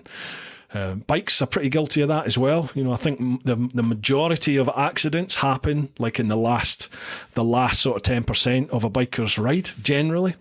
So when they're coming home and they've almost switched off. Allegedly, that's a statistic that I've heard. God, the comments just jumped again.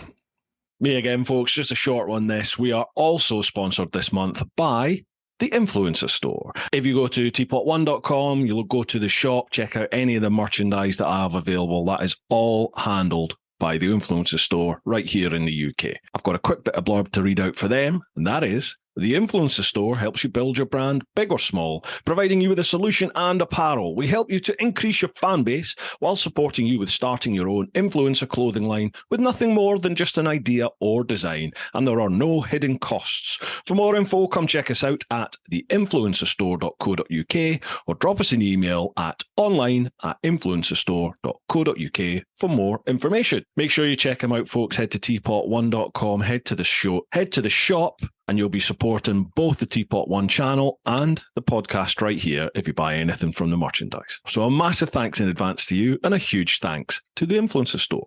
And lastly, folks, I just want to say a massive thank you to you. Thank you very much for listening to the podcast, for watching the vids, for commenting, for liking, for sharing, for following and subscribing. It all is a massive, massive help. We're on a bit of an upturn at the moment. The podcast is gathering momentum. The channel is certainly doing really well. So a huge thanks to everybody who's been involved with that. If you want to go that extra mile, then you can always buy some merch over at TeapotOne.com, or if you really want to get committed, you can join the clan over at patreon.com/TeapotOne. All links for everything are down below, folks. I appreciate any support in any form you can give. All right, then. That's enough with the beg and bowl. Let's get back to the podcast. Every now and then, the comments just jump a massive chunk. Okay, right, there we are. Ben Farmer, Mark from Leeds, thanks mate. Last weekend was so much fun, had the island to ourselves. It was very weird not being there with 40,000 other bikers. Yeah, you went out to the Isle of Man, didn't you, last month? That must be awesome. To go there out of season must be great. Doug Stewart, there's some battery tech that is going to change the paradigm. Solid state batteries come to mind. Yeah, that's part of what people have been saying to me as well, Doug. And a few other things, actually. We'll see. Average bikers in a cave. Or the big manufacturers for EV do a swappable battery. Stop at EV stations, slip out and slip in. Giggity. That's not going to happen. Not for big bikes. That's exactly what I thought. And I was chatting to Alec about that on the podcast, actually. And he made a valid point. With the current technology that we have, so for these big electric bikes, they're like the ones that I take out, the Zeros, the Energicas that I've been riding as well. I'm saying like Mark Travels, the one that he's on. That battery is about 100 kilograms in weight. So you're never going to be able... You imagine turning up at your petrol EV station and you have to take 100 kilograms. It's not going to happen, is it? 100 kilogram is... What's that? 16 and a half stone, 17 stone, something like that. It's just not feasible at the moment. So where you're seeing swappable battery technology is with the smaller little commuting bikes with a much smaller range. And it works there because you can just take the one or two batteries out, boom, boom, boom, whack them in, recharge them, job done. Makes sense. That won't be feasible until battery technology advances to a stage where battery weight isn't... It has a much better ratio than we're at the moment. You need about 100 kilogram battery in order to give you about 100 mile range. So the technology has to advance quite a bit before that'll happen. JH, I was thinking a nice maxi scooter is greener and more efficient than electric, and they're great fun. I think currently, yes, they probably are. They're probably in the grand whole scheme of things, they're probably greener at the moment. They're definitely not as efficient because petrol engines are way more inefficient compared to an electric motor. But in terms of the infrastructure is already there, the fuel, I think when you look at the bigger picture, they're probably both as bad as each other at the moment, I think. But electric definitely has more scope to be greener eventually. But I think the current path, personally speaking, I think the current path we're on is quite catastrophic in terms of the environment. With the battery technology the way it is, you're talking wholesale destruction in order to get the minerals and all the parts and everything that's needed to make the batteries and the factories that are going to be needed to churn out the volume of batteries that are needed. I just think that's catastrophic. We need a different power source or power storage system than the current batteries. But again, we've spoken about that solid state once. There's lots of different ones in the pipeline. CPUK, I'll be dead before petrol runs out, so no EV for me. Well, they're saying within 50 years, so, who knows. Nick Bennett, regarding EV and the environment, what I can't understand is why isn't stop-start mandatory on all four-wheel vehicles? The amount of vehicles sat ticking over at traffic lights and junctions is ridiculous. Is that more... My wife's just got a new second-hand car, and it's got that stop-start technology. But does it genuinely work out better for the environment? Because you're constantly stopping and starting all the time. So does that... Does it actually? Are there any like surveys or statistics out there that has anyone actually measured all this to see all that pollution that's generated starting and stopping, starting the energy, the engine all the time? Is that more or less than just leaving the engine running, ticking over for that period of time? I don't know. Steve Sherlock, P.S. Bruce, what's the paint colour name on your walls as want to redecorate?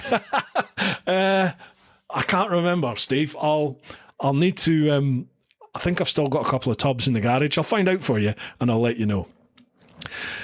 Joe, Doug Stewart, completely agree. All right, to whatever Doug Stewart had said. Sorry, but it's way back up in the comments. Chris in Dubai, I'll bet the future will be electric with hydrogen fuel cells. who knows? I don't know. It's way above my pay grade. I would love to get somebody on who, like a proper chemist or somebody who's really qualified in that area to give us a real in-depth discussion about it. Someone that can actually explain it to a Luddite like me, so it's easy to understand. Because at the moment, it's like talking to the wife. It just goes straight over my head, in ear, one out the other. I don't know. You're going. It's like Charlie Brown talking. I don't know what you're saying. Steve Sherlock, my post didn't load. Sorry, it's autumn, and rather than putting the bike in hibernation, I've just got the 890 Duke R and feel like a kid. When did you last feel like a kid on a bike? Oh, wow. When did I take out the Super Duke R? I love that bike. You might not realise, but I love that bike. The Super Duke R just did it for me. But I think that's probably a good year or two that I took that one out.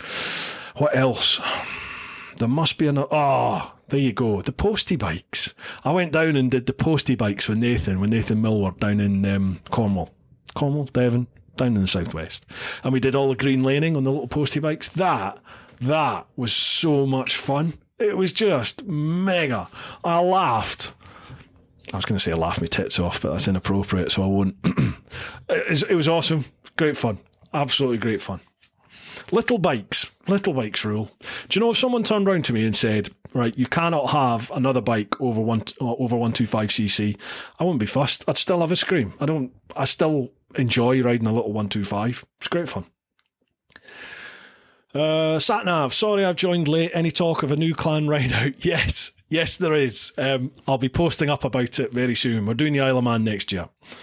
Doug Stewart, hydrogen is very expensive and the energy density just isn't there. That's right. Again, technology lets us down at the moment, but there is scope for development if there's the relevant developments in technology, if you know what I mean. Chunky Bearded Biker, that EV tour was harsh on both you and the bike, and you both made it. I call that a win for you and EV. Thank you. Cheers, Charlie. Yeah, I think I don't think enough recognition has been given to the bike for what the bike actually did, because nobody has ever done that before on an electric bike, in the sense of no one has ridden an electric bike non-stop for 4 days and continually back-to-back fast DC charged it. You're only supposed to do, I think it's every 1 in 5 fast DC charges, you then have to do an AC charge, because the fast DC charge doesn't balance the cells within. This is what I mean about the chemistry and the technology. I don't understand it. But apparently, fast DC charging doesn't level out all the cells. Everything's sort of higgledy-piggledy. And you need to give it a full AC charge to level the battery up again, so that you keep it at like 100%. And I think it's maybe a lot like what Mark Travels is experiencing at the moment. The readout tells him it's gone down to 0, but there's still 20 or 30% in, or it tells him it's 100%, but it's actually only at 60%. Sorry, I've got these little hairs around here that keep wafting into my nose. I'm doing a lot of this today, aren't I? Sorry. Yeah. So it was interesting. I didn't realise that till I was on the trip, and chatting with Alec afterwards in the last brew time there. He was saying that they were following that really closely, because nobody knew in the industry. No one knew what was going to happen with the bike, with it continually being fast DC charged. So I think the bike deserves a lot of recognition for what it actually did, because it's pretty amazing what it did if you think about it. Okay, yeah, a petrol bike will do it in half the time, but a lot of people said I would never do it. A lot of people said you'll never make it. Well, we did, no problem. So, I think that is a win, in a sense. Mark Fulcher, to the average bikers in a cave, battery exchange program is unrealistic. Yes, absolutely. Mark actually is a man in the know in this, so I listen to what he says, to be honest. Mark Monday, Nick Bennett, I paid $7,999 for an R1 in 2001 and I still have her. Good man, keep hold of her. That R1 must be a collector's piece. CPU UK, at Chris in Dubai, yeah, fuel cells will be the answer. Again, who knows what's around the corner in terms of technology? Who knows? Doug Stewart, it's even worse, Bruce. My friend and I have started going, look at that, on rides together. Neither of us is Scottish. It doesn't stop us. Brilliant. That's going to be my lasting legacy, isn't it? When I've gone, my wheels have eventually stopped turning, I think that's going to be my little legacy. Look at that. Or maybe someone else, who knows. God, blimey, the comments have just jumped even worse. There we go. Brian Longimanis, I would buy a framed beast part to help fund the rebuild. Thank you very much. Cheers. Lamb Chop Rides. Evening, Bruce. How you doing, Chopsy? All right, pal. Nick Bennett, what's the world playlist, mate? I must watch that again and again and again. It's a great series. Sorry, right, you're taking the mic. I was thinking like the playlist as in the music. But yeah, the Round the World playlist, yeah. It seems to be doing really well at the moment.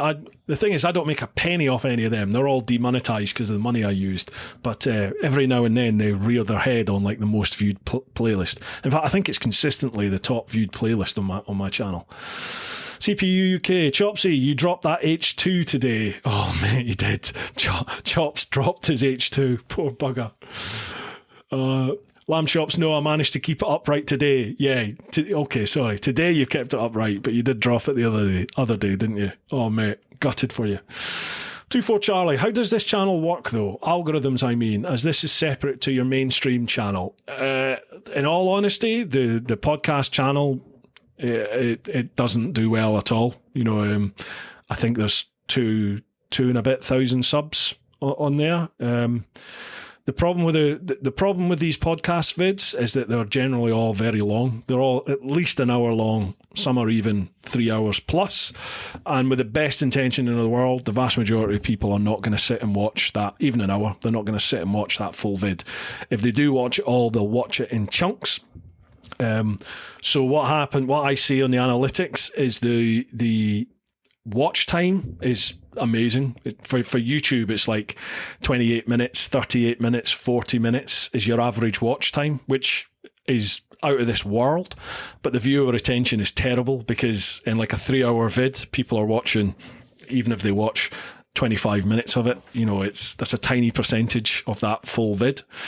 That's all the reason why I had to create a separate YouTube channel for the podcast, because having this on the main channel, the algorithm didn't know what to do with it, because some vids had like 70-80% viewer retention, and then the next vid would have 8%, so it just didn't know what to do. So yeah, I kind of just resign myself to the fact that the podcast channel, this is just my baby. This is just what I enjoy doing, the podcast. I like to have a blather. I like chatting away with people, so you might have noticed. So I don't envisage this ever going anywhere, doing anything. This is just the channel for the vids. The audio podcast does really well. I'm astounded by it. It's like 15,000 downloads every month, which in the podcast world is fantastic. That puts you in the top 10% straight away. So it does really well. But yeah, this is just my little side thing, isn't it? It's an opportunity for me to talk with a lot of really interesting people. You know, I can just approach them and go, do you fancy coming on this podcast, come and have a chat? And, you know, I put the feelers out to all different types of people, and sometimes they say yes and they come on. Speaking of which, I'll give you a little, hey, these are the people I've got lined up over the next month. So I have this Tuesday, I have a real life Viking coming on. He's a Norwegian guy called Thor Pedersen. And now his website, his social media is called Once Upon a Saga. This guy, he's been on the road for 4 or 5 years, not on a motorbike, but he is visiting every single country in the world without flying. So he's not used a single plane at all yet, and he's got 4 countries left before he's done every country in the world. So he's coming on Tuesday, 9 o'clock in the morning. I'm chatting with him because he's out in the South Pacific now. He's in one of the Polynesian islands. So I'm really looking forward to that. Then Friday the 28th, I've got Atlantic Escapades. That's a couple who are going to be rowing across the Atlantic this December, January. Then early November, I've got Joey Evans coming on. He's coming on, Dakar rider, awesome chap. Then I've got a chap from Halversons, the clothing manufacturer. He's coming on to talk about motorcycle clothing, slide technology, all this sort of stuff. I've got Guy Marrett, he's a really interesting guy. I saw him at the recent Armchair Adventure Festival. He has spent a lifetime in bomb disposal. He recently was within the last couple of decades, he was part of the team who demined the Falklands, but he's worked all over the world. Really, really interesting guy. So I'm looking forward to a lot of fun. Looking forward to having him come on. I've got Dean Coxon. Now, Dean and another chap, an Indian chap, they rode to the South Pole. So they're coming on. Well, Dean's definitely coming on to have a chat. And then I've got loads of others.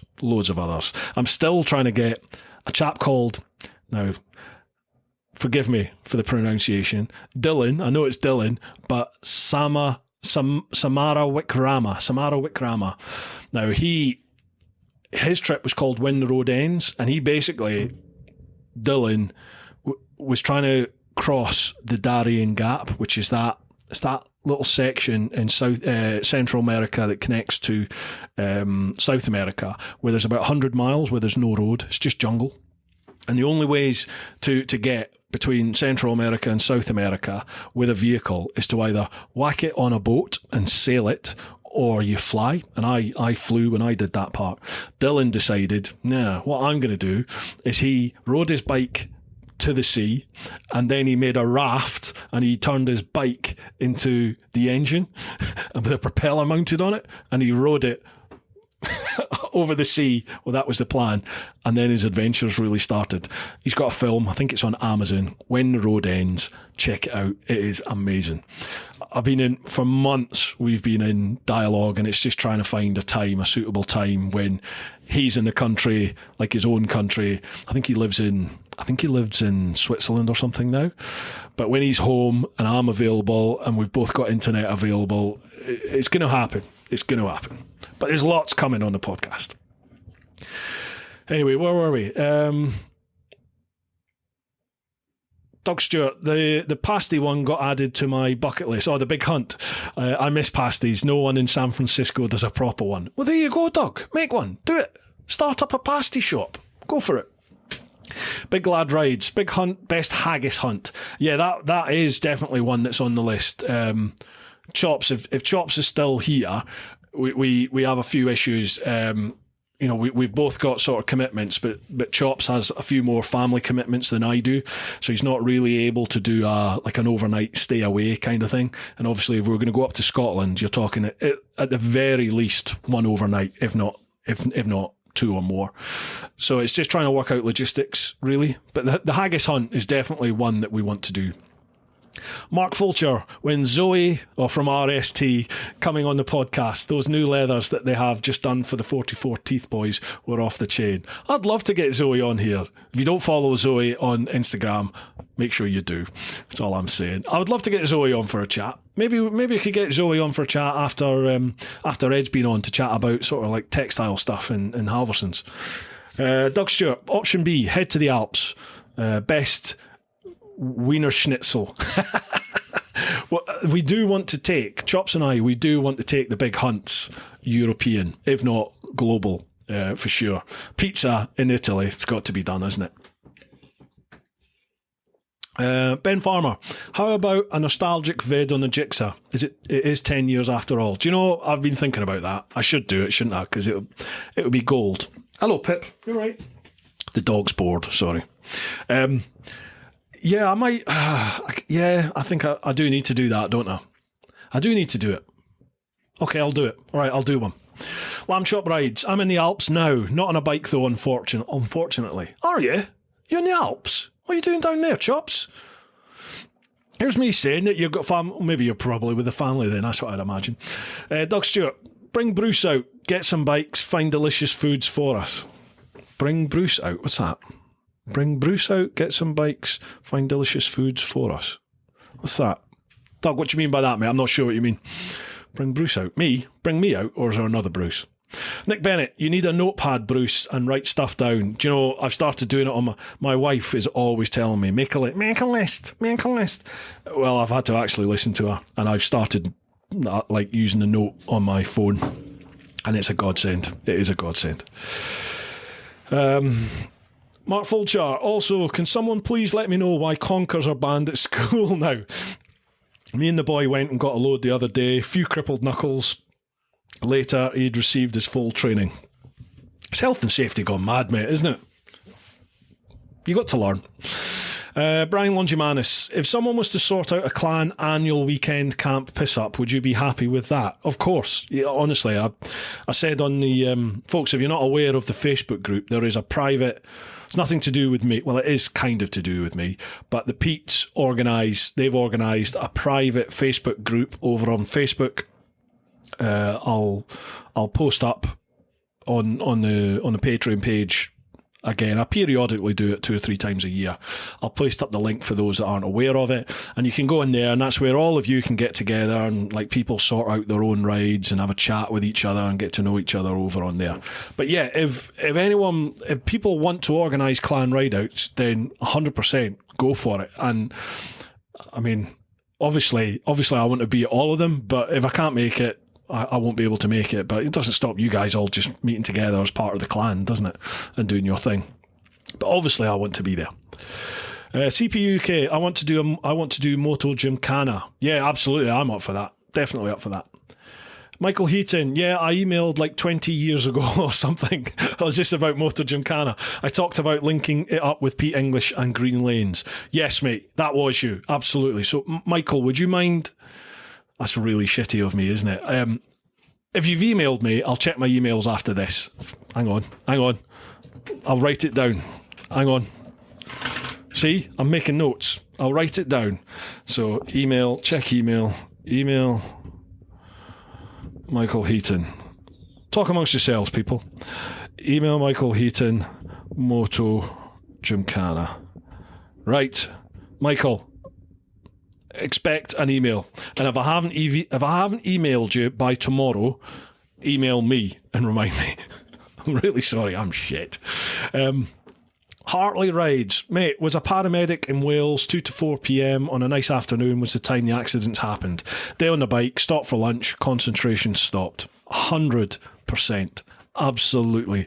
I always say that to, like, when I'm on my tours and stuff, after lunch, that's when accidents happen. And I remember, do you remember my mate Amish that went over the roundabout on a Picos trip?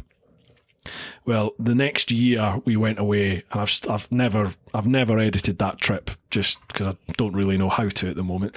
But he came away with us, and he nearly died. He had a massive crash, still not fully recovered yet. 4 years later. And I remember saying to everybody, because everyone was hooping and wallering and just loving it after lunch, and I remember saying to people, keep the head, concentrate, we're not there yet, this is the danger time. And literally 20 minutes later, bang, that happened. Absolutely, yeah. After lunch is the time.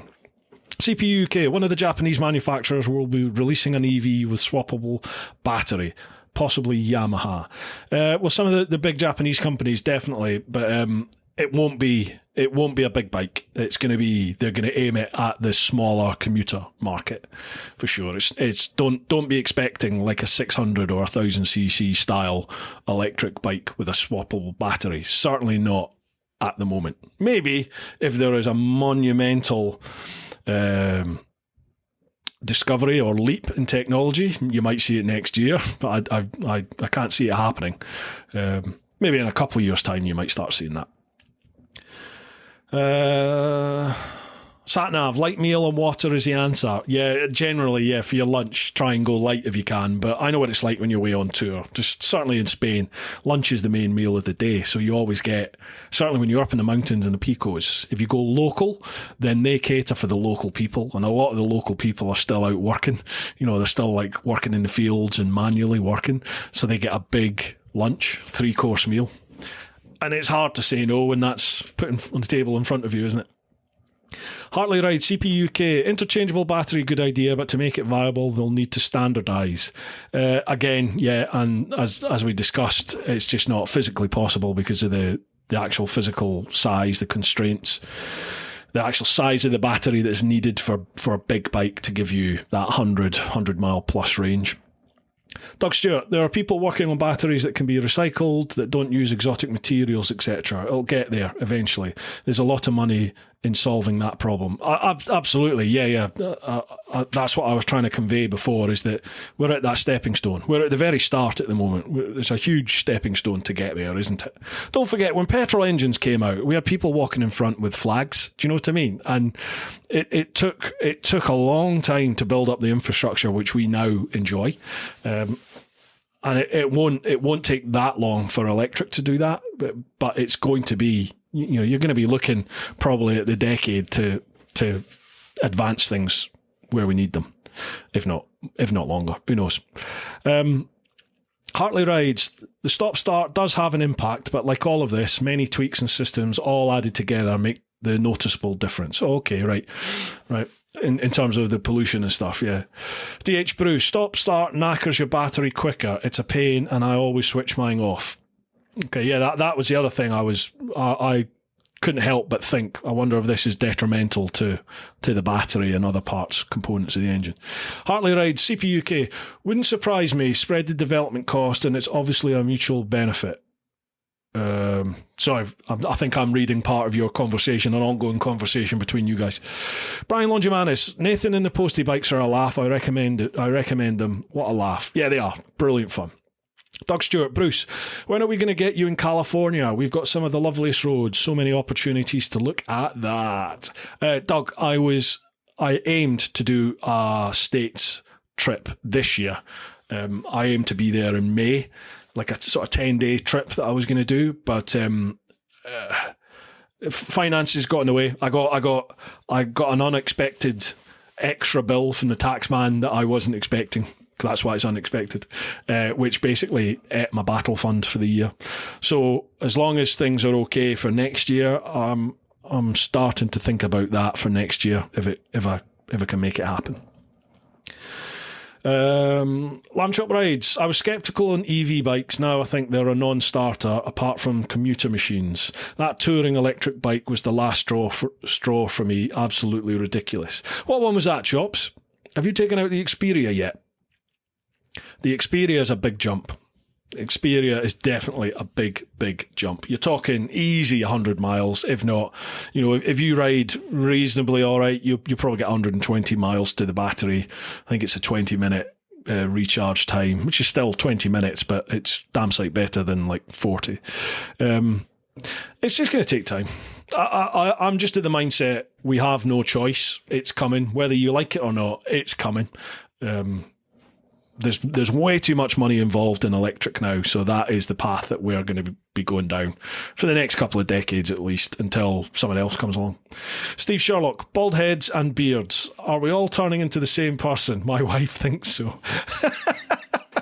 There is a lot of bald-headed, bearded people out there now. Hobby time. Would love to go to the Wild Bad Weekender, but can't camp anymore due to the amputation. Once I get down, it's very hard to get up and right again on my own.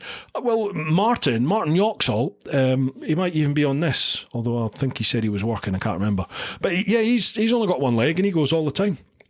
He's a great guy. You should, I'm saying you should meet him. Definitely a chap to hook up with and chat with.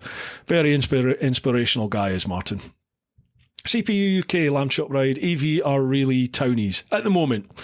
But I also think if you just want to go, at the risk of ostracising myself here, there's always comments about range as soon as electric bikes are mentioned, and people going, I do 200 miles, 300 miles. I need a bike that'll do 400 miles a day. The vast majority of people out there will do, on a ride, they'll do sub 100 miles. When they go out for a ride, it's sub 100 miles. Sometimes it's sub 60 miles. The vast majority of people. And electric bikes will do that at the moment. If you're just going out, and especially if you're in the backcountry twisty roads, the electric bike will do that. You charge up at home, you've got a full charge, you go out, you do your thing. You might even need one, if you have one charge over lunch, a longer charge, you get back up to 100%, you could probably do 150, 200 miles, which will cater for the vast majority of people out there. But it's all things like, is the charger going to be available? Is the charger going to be working? Are there more than... is there more than you on an electric bike in a group? If you try and get 2 electric bikes or more together in a group, then it starts getting difficult for sure, as I've found out. It's not there yet. It's not there, but it's going to have to advance for sure. Chunky Bearded Biker, is there anything in particular that's stopping you from having a Super Duke R as a daily bike? There definitely seems to be some sort of arousal when you talk about that bike. I love him, but it's a KTM and it's a reliability issue at the end of the day. I have not got a KTM dealership near me that I'd be happy to take the bike to. There's a couple within my sort of immediate location. But the people I know who've used them and taken their bikes there, they don't recommend them, so I'm not going to use them. And I need a bike. I need a bike that does everything at the moment, and I need a bike that is reliable. So when I go away and I do my tours, it's reliable, because the last thing you want is a bike breaking down when you've got punters with you. And that's where the GS comes in, because for me so far, I've had 3 GSs. I've probably done over 100,000 miles on those 3 GSs. In fact, well over 100,000 miles on those GSs. In every type of weather you can think of. And they've never, ever let me down. So apart from the one that wasn't mine, the GS Adventure. But that was that new 1250 when it first came out, which loads of people, if Andy's on here, Andy will testify. They do have an issue. But mine have never have. I'd definitely love to have one. As in the Super Duke car. Carl Dutz, ride-outs. You could do a ride from Land's End to John O'Groats on other people's bikes, i.e. subscribers, patrons and dealerships, etc. Go for world record number. Yeah, I don't like riding other people's bikes. People often say, "Oh, you can take my bike out," but I don't feel right riding other people's bikes. Like, what if something happened? Just, I appreciate people offering, but it just doesn't feel right to take other people's bikes out. Do you know what? I've got to do this around the UK by push bike thing. I've said I'm doing it, so I've got to do that at some point. I have to sort of figure out when I'm doing that, really. Hopefully next year. So that has to be fitted in somewhere. I don't know what I'm going to do on that. Anyway, never mind. Steve Sherlock, I'm in EV and battery swap for cars is here now. Check out Neo Cars from China and in UK in 18 months' time. Yeah, Steve, the issue with cars is it's possible in cars, but it's just not physically. It's just not possible for bikes at the moment. But again, as technology develops, hopefully it will be, because that will help things massively if you can have interchangeable batteries. Mark Fulcher, do I need to start Googling Rucka after the bike I sent you the other day? Oh, and Alfred loved seeing his dad and Uncle Bruce on the TT mountain. Nice one. Do you know, I'm disappointed with Rucka now, because I absolutely 100% loved the Rucka suit. That I bought the Navala suit 2 years ago, and I think it's been fantastic. It's been absolutely amazing. It's kept me bone dry. It's kept me toasty warm. It's been brilliant. Then I found out that its slide rating was like one of the lowest out there, and that really gripped my poo, because I was like, this is the most expensive textile suit out there, so I expect the best. I expect the best of everything on it. You're paying £2,000 for a suit. I want this thing to be like A grade, absolutely everything, or triple A grade, absolutely everything. And as it turns out, its slide rating is really low. That really hacked me off. So, I'm on the lookout. Well, I'm not on the lookout. I can't afford to get another suit yet. But the next sort of textile type suit that I go for, I'm going to be looking at the slide rating, and I will go for the one that's got the best slide rating on it, to be honest. So don't go Rucker at the moment, unless they up their game with slide technology. Alan Duncan, gonna have to bail, Bruce. Saturday afternoon stuff needs doing. Nice to have a chat. All the best. Cheers, Al. Thank you very much for joining us, pal. I'm probably very late in getting to you there.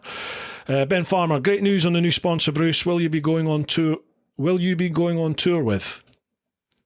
New sponsor? Oh, for the podcast. Oh, that is.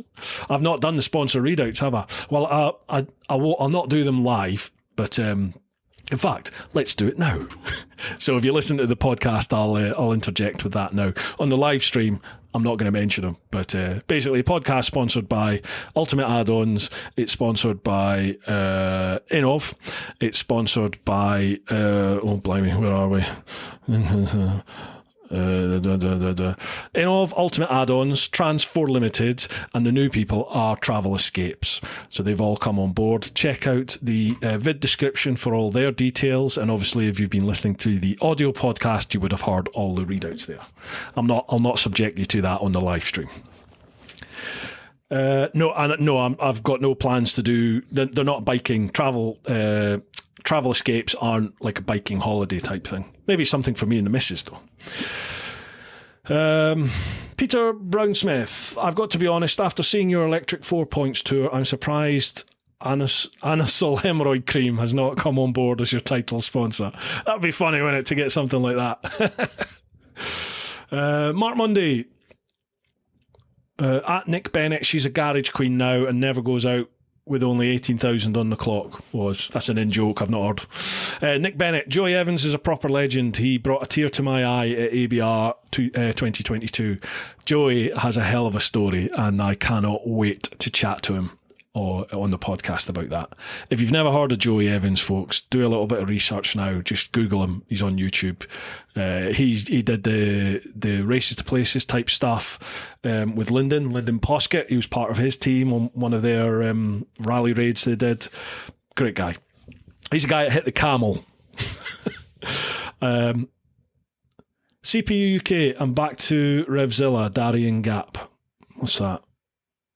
Oh, this is the thing with these comments. You end up missing bits. I'm really sure I've missed something. Percy127, yes, you've got Dylan on. He is bloody lovely, and he had such an awesome adventure turning his GS into a boat. That's Dylan, the chap that turned his GS into a boat across the Darien Gap, across the sea. Can't wait to get him on. Brian Longimanis, class, Joey Evans. Oh, where have you gone? You just jumped. Where have you gone? Sorry, folks. Bear with me. There we go. Brian Longimanis, class Joey Evans, legend and a top guy. I had a chat with him at the ABR. His book and life are amazing. I think it was you and Mike Phillipson, who actually got me the contact with Joey, because I think you bullied him so much at the ABR, and then I sent Joey a DM, and he picked it up from there. So thank you very much. Nick Bennett, Mark Fulcher, Conkers contain some poisonous chemical from what I understand. Nothing to do with smacking your mate's knuckles with them, I'm pleased to know. So, really? Do they? Never did me any harm. Life in a Shady Lane. Still need to get that joint likeable rider Teapot clan ride out sorted. Oh yeah, that's right. We talked about that, didn't we? Doing a Germany clan ride out. Right. Let me make a note of that. Germany clan meet likeable. Okay, right. God, I'm going to need more paper. Okay, I'll get on to Sean. We'll get that sorted. Lamb chop ribs, yeah, with Mrs. Chops driving across to Italy on Monday. I don't know, it's a tough life, isn't it? All these superstars. I'm in TMF, like, taking the missus away, doing stuff like that. Don't let Mrs. Teapot see this. Doug Stewart, bring you out to the Alps, get some bikes, do a big hunt episode. You and Chopsy. We'd love to. Absolutely, we'd love to. But again, it's the logistics. But if we can, we will. Nick Bennett, At Mark Monday, nice. Mine 1999 R6 is a garage queen, only 18,000 miles on it. She's still a great bike to ride. I want a 2001 R1 for the collection. Let me know when you want to sell. Steve 1300, evening all. How you doing, Steve? You all right, pal? Average Bikers in a Cave. Good live as always. Love the banter. Off to walk the doggies. Cheers, boys. Take it easy. Folks, if you've never checked out the Average Bikers in a Cave podcast, they've been on Brewtime before. Great podcast. Check them out. Make sure you give them a subscribe, a follow. Moto Trev, when we go to the Isle of Man, I'm going to have a t-shirt on which may involve an R18 overtaking a yellow Porsche. I cannot wait to show you the recent Scotland tour we did, because Trev was obviously away with us. Trev used to ride a Harley. You might remember, if you did the clan ride down in the southwest at the start of the year, the Harley that broke down, that's Trev. So Trev's now changed that for an R18, and he came of age on the Scotland tour, and at one point he mugged off a Porsche on his R18. It's brilliant. I think I've got it on camera. Yeah, great. Good times, good times. Average Bikers in a Cave. Oh, you should get Robert Llewellyn on the podcast. Be good EV chat and maybe some Red Dwarf moments. Do you know, I did DM his show. He's got a YouTube channel, EV something, I'm sure. I did DM them on Instagram ages and ages and ages ago, but never had any reply. But I would love to get him on. That's Crichton, isn't it, from Red Dwarf? I'd love to get him on. Brian Longimanis, Ben Farmer, any clan member welcome any day, many routes to ride. What was that, down in the south? Nick Bennett, who's your favourite, Bruce? Username Kate or Ruby Rides or TMF? I don't really know Ruby Rides. I've met her a couple of times, but Kate, I know. Kate's lovely. Kate's great. She can ride a bike. She's a lovely lass, really nice person. Yeah, Kate. TMF's a scream. I mean, if you're gonna have a beer, if you want a social, TMF's your man. He is an absolute scream. Doug Stewart, fun fact, the bald head with a beard look is called the Chewbacca. The gent who cut my hair when I first did it told me that. Chewbacca, why is that? Why is that? Answers on a postcard. Chris in Dubai, have you tried the new DJI Osmo 3? I'm thinking of doing some blogging and it seems nice with a magnetic attachment. Osmo 3. Is that the sort of cradle thing for your phone? See, let me show you. Don't bother. Hang on, folks, 2 seconds. Yeah, don't bother with the Osmo 3. Get that. It's the Pocket. It's the DJI Pocket 2, I think this is, right? It comes with a wireless mic, so I can clip that on. This thing has tracking on it. It's 4K, so you can just use that. It's got an onboard mic on it as well, so if you're out the wind, you can just use the onboard mic and it's great. Or you can use this mic there. Fantastic. Great bit of kit. Just so easy. Look, I can just switch it on. Boom. And that's it. Job done. It's great. DJI Pocket 2, I think it is now. That's the one to get. Okay, that was Chris in Dubai. Michael Heaton, 100 mile days, only have one cake stop. That's no good for my figure at all. Well, then increase the frequency of cake stops. Do it every 40 miles instead of every 100. Peter Brownsmith, for info on EV swappable batteries, most of the major manufacturers have joined a consortium to leverage technology in their bikes. Out of the bigger ones, only Triumph had not joined and gone its own route. We'll see. We'll see what happens. We'll see. Who knows?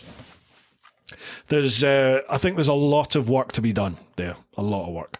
CPU UK, my KTM hasn't let me down after 13,000 in all weathers. Brilliant. I've had people contact me saying that they've had, their KTMs have been absolutely bulletproof. But I've had a lot more people contacting me going, don't touch them. I've had that nothing but issues. Or more common than not, they're absolutely amazing. I love them to bits, but yeah, they're a nightmare to live with. I'm just, if I could have a second bike, then yeah, the Super Duke R would be in there. But I can't afford to have it as my daily ride reliable workhorse. I can't yet. Peter Brownsmith, Martin Yoxall is with Pete English at the Wheelie School, I believe. Yes, that's right. He is. You're right. That's where they are. Nick Bennett, I travel 320 miles round trip to my KTM dealer in Colwyn Bay, KTM. I use them because they are 100%. They've never disappointed me in the 5 years I've used them. Yeah, there you go. That's the thing, isn't it? Particularly with KTM, that's what I hear from people, is that once you find a good dealership, they move heaven and earth to use them. And I can't do that at the moment. 2-4 Charlie. Helen says hello. She hopes you've had a lovely birthday. Thank you very much, Helen. I want to give you a big squeeze, a big hug. Thank you very much. I had a good day, Ta. CPU UK, Nick Bennett. Yeah, the KTM dealer is my biggest worry. Doug Stewart. Rucka has a nasty habit of not caring about slide rating, and if you ask them about it, they'll assure you it's fine, but it won't be rated well. I can't get their stuff. Yeah, that's... And I've been on their website and I've Googled trying to search it. There's no figures out there from Rucka themselves. I had to hear sort of from somebody within the industry, so to speak. Somebody actually came up to me and mentioned it and asked if I was aware, and I wasn't. And that's what really stuck in my head. And it was interesting because this chap, Ed Miles from Halversons, he approached me about coming on the podcast.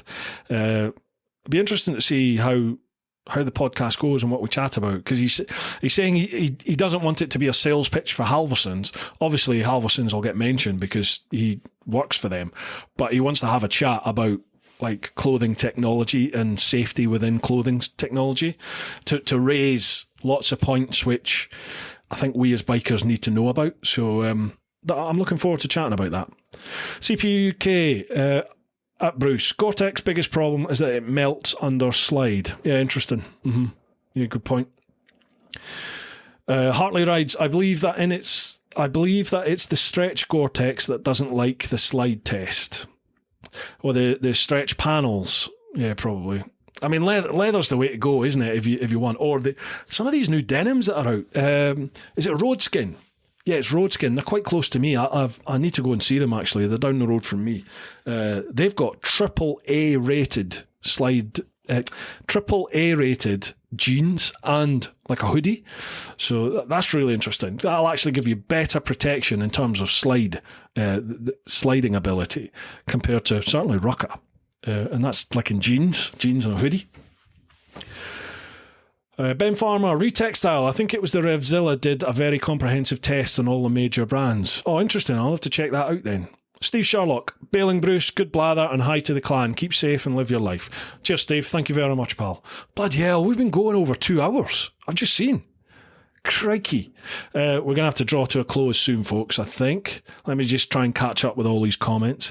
Doug Stewart, don't mind me while I go and click on your sponsor links so you get the ad impressions. Cheers, Doug. Thank you, bud.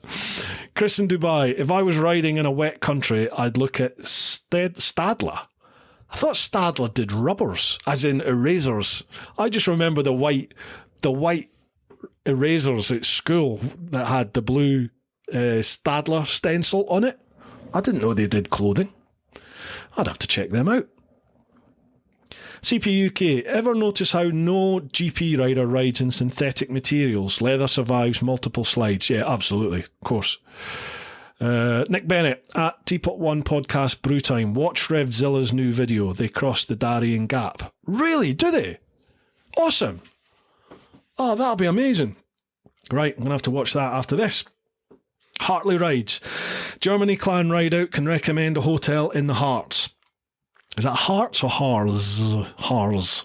Okay, excellent. Right, we'll hook you up for that. Brian Longimanis, I said, don't make me hunt you down to Joey Evans if he didn't come on the podcast. Well, it worked because he's coming on. Mark Munday, bin the Rucka off and go with Stadler or Halversons. Rucka now playing on a name they made many years ago.